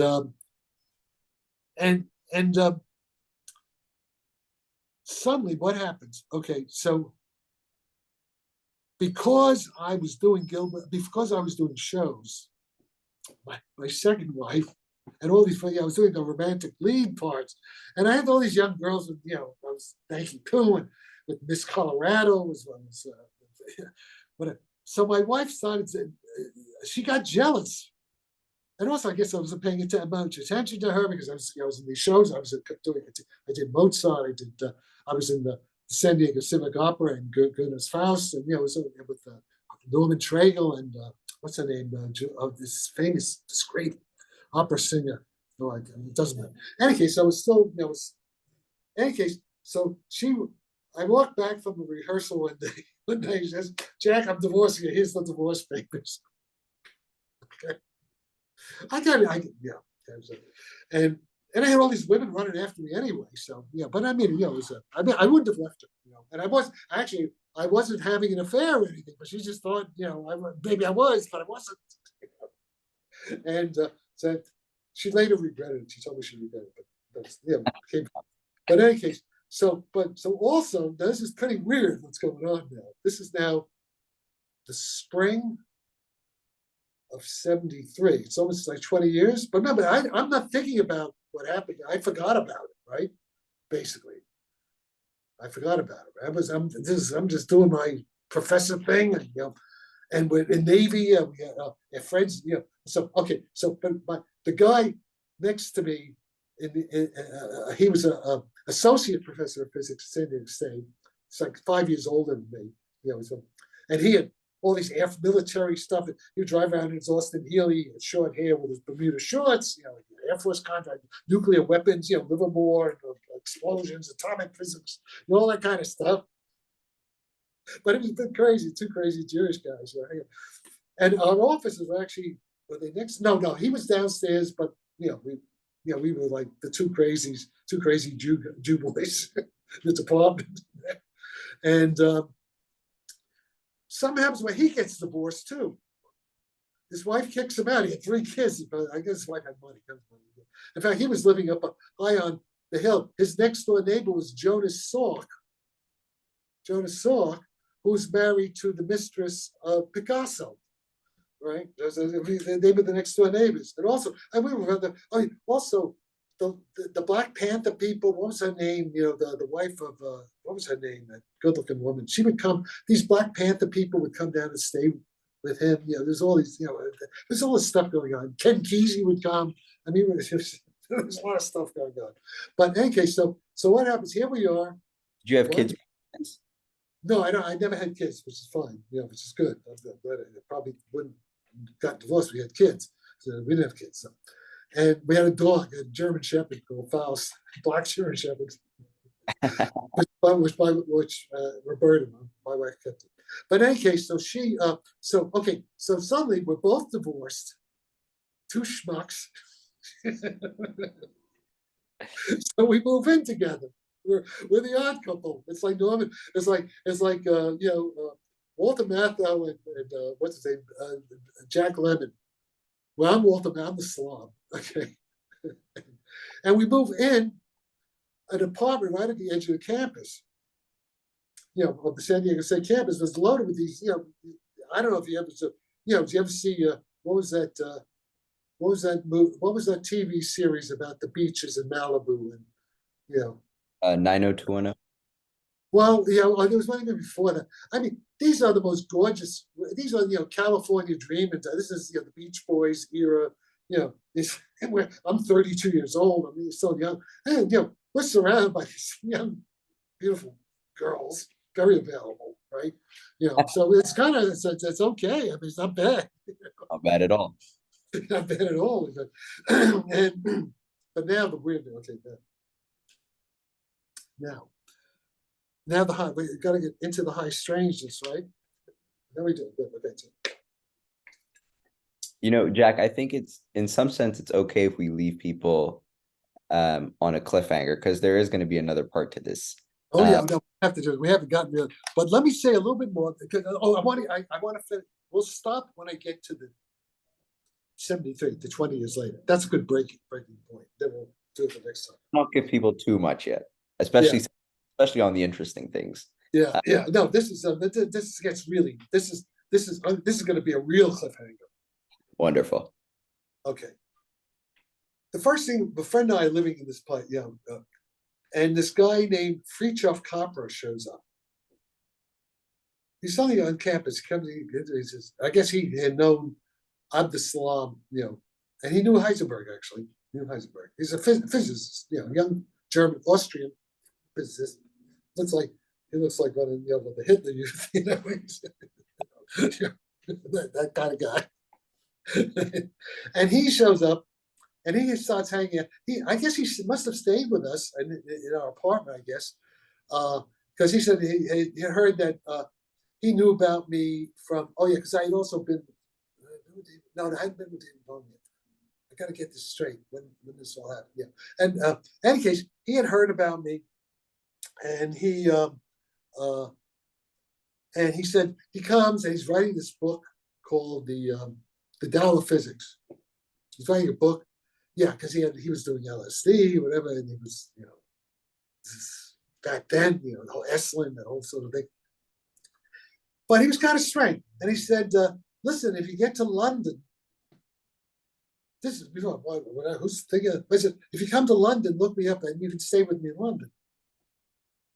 I said, okay, and then he goes off, does this. I didn't think much of it, back. And then it's around Christmas. Oh yeah, 72. This is 72. It's around Christmas time, 72. Fred gets a telephone call from Chicago. Fred had been on the football team in high school with this guy named Bob Toben, who was an artist, some zany guy. And so Bob says he's coming to San Diego. And Fred, yeah, come stay with us. Really, very casual. Bob shows up. And now Bob had made a money. He had made money, $1 million, whatever, a couple of on the what do they do? The stock market and with the meat, whatever and the options, whatever. So he had plenty of money. And he says he's gotten a book contract and a TV deal to write a book and do a television series on this Israeli psychic guy named Uri Geller.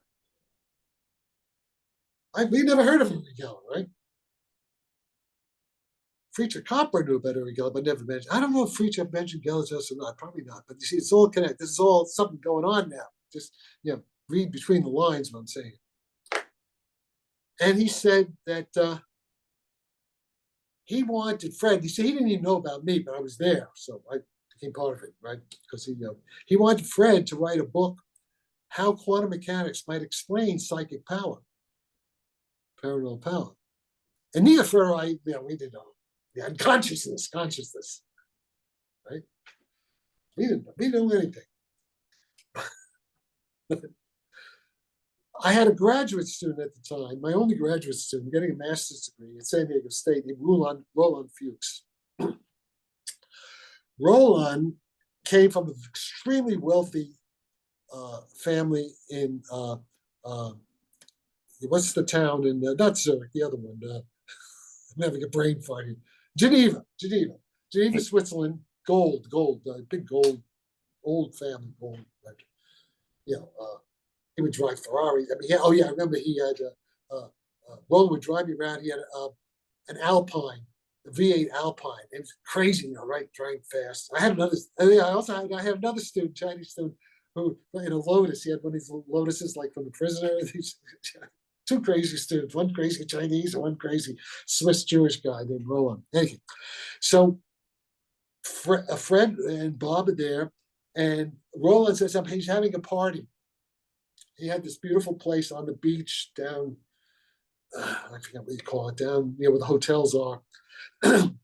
And we're at the party. I was actually with a girlfriend and my Indian friend, Jagdish, Bob, and Fred, a whole bunch of us. And he brings out it was a bong. We didn't know it, but it was a bong, right? It's hashish. I guess it was hashish. Smoke this. Yeah. Now you gotta understand, we all went. Bob Toben from Chicago had never had any dope. I had never had any dope because we both had. Fred was on military contracts, totally straight. He had never had anything.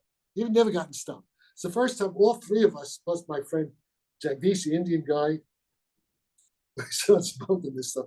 Bang! I'm in another. I don't know what was in it. want some special CIA stuff or what?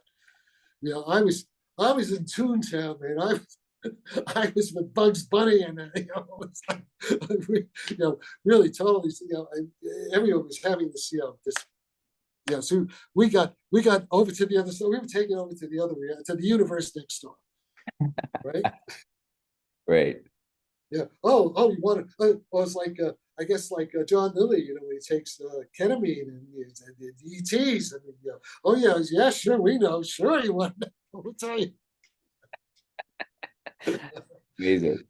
All right, so now, okay, so I'm going to quickly, another 10 minutes, 5-10 minutes. Okay, so Bob says, look, you guys, you know, you quit your jobs or you take time off. I got plenty of money. Okay, we're gonna go to Europe. But wait. No, Bob leaves. Bob leaves. And a few weeks later, Fred gets a phone call from a friend of his at University of Paris, atomic physicist, inviting Fred, saying they have a vacancy if he can come and teach atomic physics, even though Fred doesn't really speak French. You know, he can fake it. He speaks a little French. And come and teach for the guys going away on sabbatical. Also, Fred gets a call from London, from John Hasted, who's the head of the department with David Bong at Birkbeck College, University of London. A similar thing that they want him to teach. He's going to go back and forth, like teach 1 day a week in Paris or 1 day a week in London, you know, take the train back and forth, atomic physics, these two things, right? This is only a few weeks. That's right. This is only a few weeks after Freihoff left and after Bob Toben left. Okay, Fred gets his phone call. Around the same time, I get a phone call from Abdus Salam at Imperial College in London, inviting me, say, listen, Jack, because I'm working on this little black holes and nuclear forces, sort of the stuff Bob Lazar talks about a little bit, but much better, of course, than that. And like when he talks about gravity A, gravity B, this strong short-range nuclear force, kind of strong gravity, F gravity, make little black holes, which then are like particles, Bohmian particles. In any case, but Salam was into that too, and Salam says, "Yeah, come on over to my Institute for Theoretical Physics in Trieste, Italy," which is where. Remember, this is 1973. This is the Soviet Union, so this is a UNESCO, IAE, International Atomic Energy Authority Institute in Trieste, which is right near then the border. I think Tito was still alive in Yugoslavia.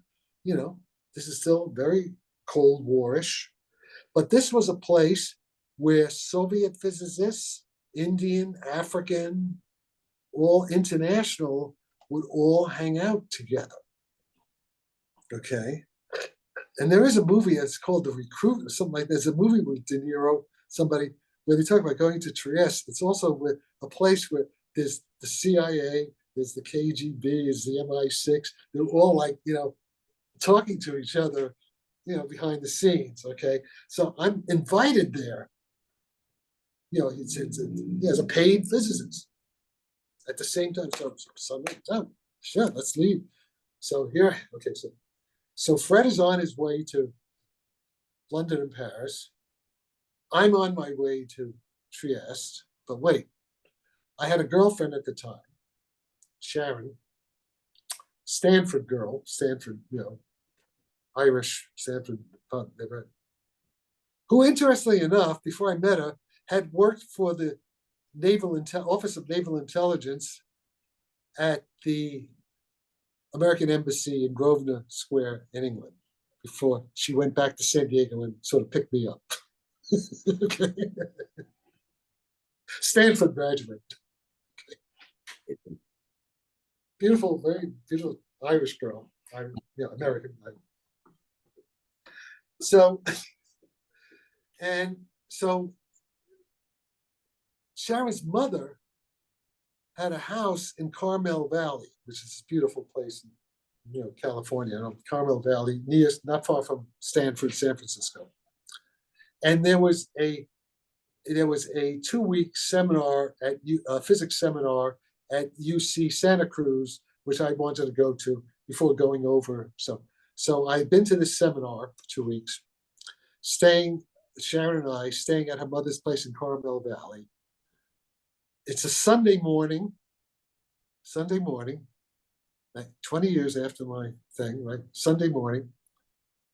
We're scheduled to fly from SFO to London on Wednesday. It's now Sunday, Wednesday. Okay. Now comes the Twilight Zone. I'm going to end. This comes the Twilight Zone, right? It's 20 years later now, right? I'm in bed. Sharon gets up to give me some coffee or something. Sharon's mother comes in with the newspaper, the San Francisco Chronicle, Sunday Chronicle. I pick up the magazine. Now you explain this now. Pick up the magazine. It's a big article, big full color article. Stanford Research Institute testing psychics, Uri Geller. The same thing that Bob Tobin saying you come to, he wants us to write a book about this guy.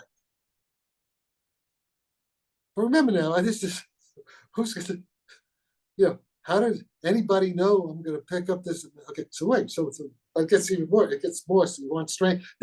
I'm saying this is proof of time travel. I'm giving you now proof of time travel because there's no other way to explain it. Okay, if somebody can explain it. Okay. Monday morning comes. So I got a call. I got to call these guys. So get this. I call the Stanford Research Institute. This guy named Brendan O'Regan gets on the phone. I say, Jackson. And he says, the first thing he says, he's Irish from Dublin.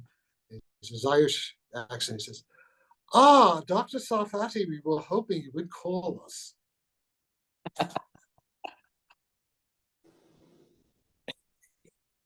Yeah.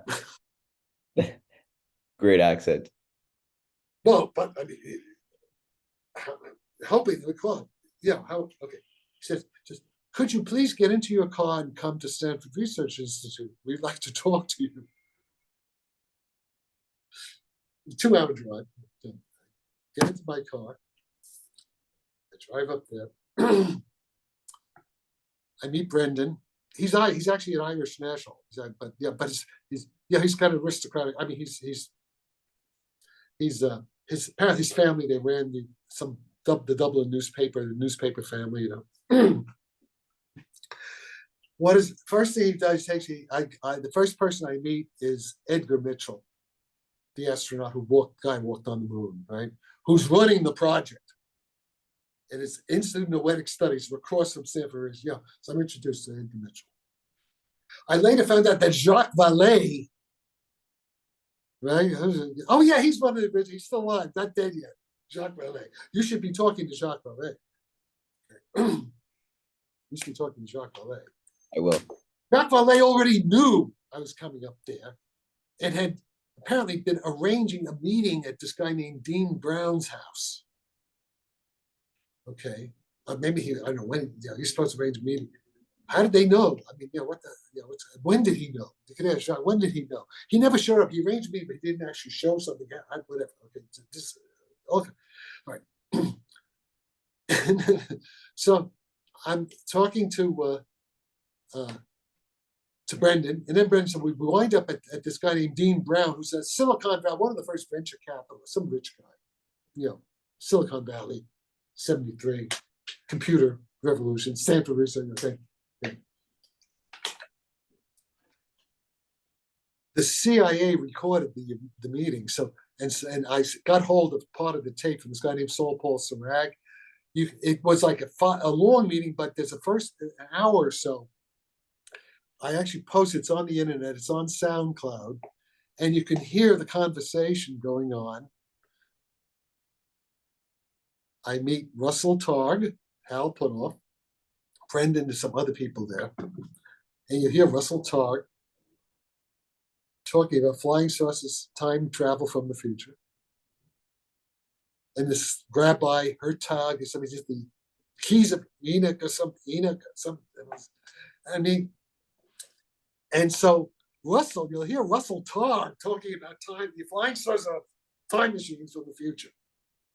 I remember. You'll hear me talking. Oh, that happened to me as a kid. I tell him the story I told you. You'll hear me talking about it on the damn CIA tape. So you can't say that, there it is, 1973. It's 20 years later. I'm going to meet the others. You're going to meet the others in 20 years. Here I'm meeting Hal Puthoff and Russ Todd and Edgar Mitchell and all these guys, into time flying and aliens and the whole thing, right? Paranormal. There they are, meeting them, just like the voice said I was going to meet them, right? By the way, it turns out Hal Puthoff later, and you should talk to Hal before he dies. He's older. He's 5 years. He could die any minute, so talk to him fast. Hal said when he was a kid, the same thing, and similar thing. He didn't want to get detail. He's very, Hal was naval intelligence, and he's a real kind of spook guy. And so he didn't want to, but he kind of said, yeah, it happened to me too. What happened? And so there we go. And then when I mentioned that this, right away, Brent says, oh, yes, we have data on several hundred kids.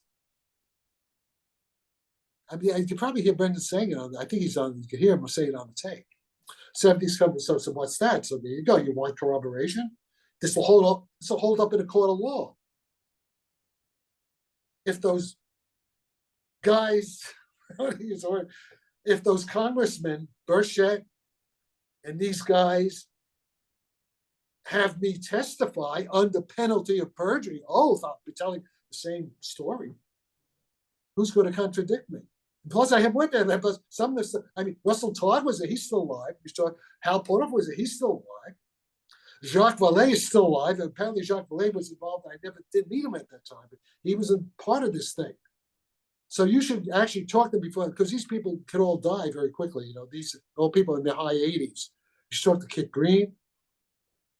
Talk to them. Okay. So there we are. It's 20 years later. And we'll end at this point. And they said, Jack, we would like you to help arrange tests of Uri Geller at the University of London, because we know you've been at the University of London. Because we need to corroborate, we need to get people to believe all this stuff. We want to have independent tests with David Bong, John Hassett, met Arthur Kessler, Arthur C. Clarke. And that's a whole, okay. Yeah, there's something big going. This is big stuff. So huge. It will end on this. So the point is this. Let me just end with these final remarks. I am changing the narrative of what reality is. It's all narrative. We're living in a world, deep fakes. We know what's real, right?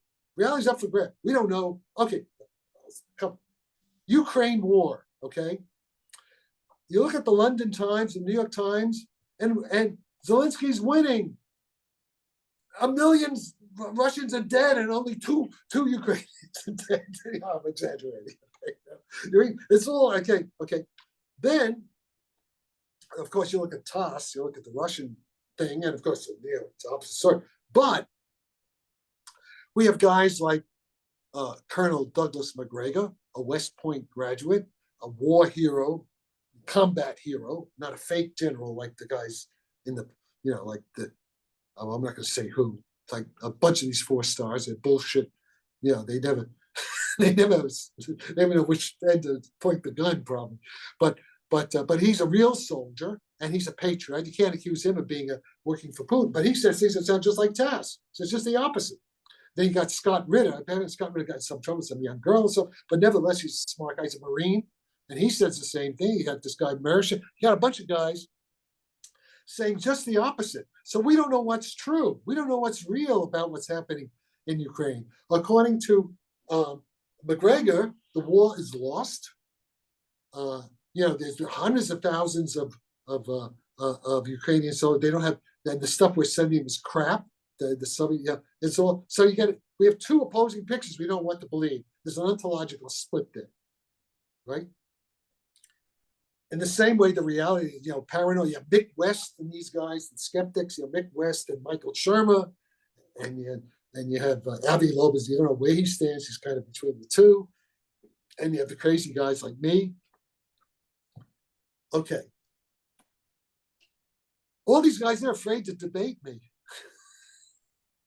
And you can see why, right? Can you imagine? Most of these guys, they're like wishy-washy. They're like, they're boring. They have no communication skills. I mean, I'm sort of, I'm kind of like Donald Trump in that regard. I'm the Donald Trump of physics. You know what I mean? There's people have Sarfatti derangement syndrome the same way they have Trump derangement syndrome. You have this guy Christopher Mellon, who actually we agree on many things. Christopher Mellon, for the Mellon family, who's actually says a lot that I'm saying too. And Chris and I, we were actually getting along very well until we split. Until he found, I guess he has Trump derangement syndrome. So as soon as that happened, like there was some, right? He said, done, and yet, but see, he had been, Chris Mellon had been Undersecretary of Intelligence in the Pentagon, so, and he's now pushing, it's his job to see what's going on, okay? And so that's right. And his cousin, John Warner, was a friend of mine, they're split on it. John Warner and Chris are kind of like Harry and William in the royal family, I mean, the Mellon family, like a royal family, right? Andrew Mellon, And so at that, and now we also have, before ending, this latest work I did explaining the UFOs, explaining the 5 observables as warp drive. Yeah, I think it's best if we don't get into the juicy stuff, because I think that's okay. That's, but just I'm not going to get into any detail. Just to say, guys at Lawrence Livermore Warp Fusion Reactor Group, Nuclear Weapons Laboratory, have taken my UFO equations and are proposing in an official Department of Energy report to test them at Lawrence Livermore. I guess that's and that's about as good as it gets, as juicy as it gets. And right. In the next one, we'll get into some of the more technical physics, some recent narratives, and some of your life after 1973. And we'll deep dive into some of that stuff. I think this has been a lot for people to chew on. Yeah. I'm running out of battery. I have to plug into, but okay, wait, I'll let me just plug in. So I will end this here, Jack. It's been awesome for people watching. Okay, but you want me to stay on do you want it privately or what not? Yeah, I want you to stay on. For people watching this, this is just episode 1 of many more episodes. That's why we sort of started at the beginning and being here, but this has been wonderful. This is Dr. Jacques Sarfatti, an incredible mind, an individual that we will get to know over the course of this series, and time travel.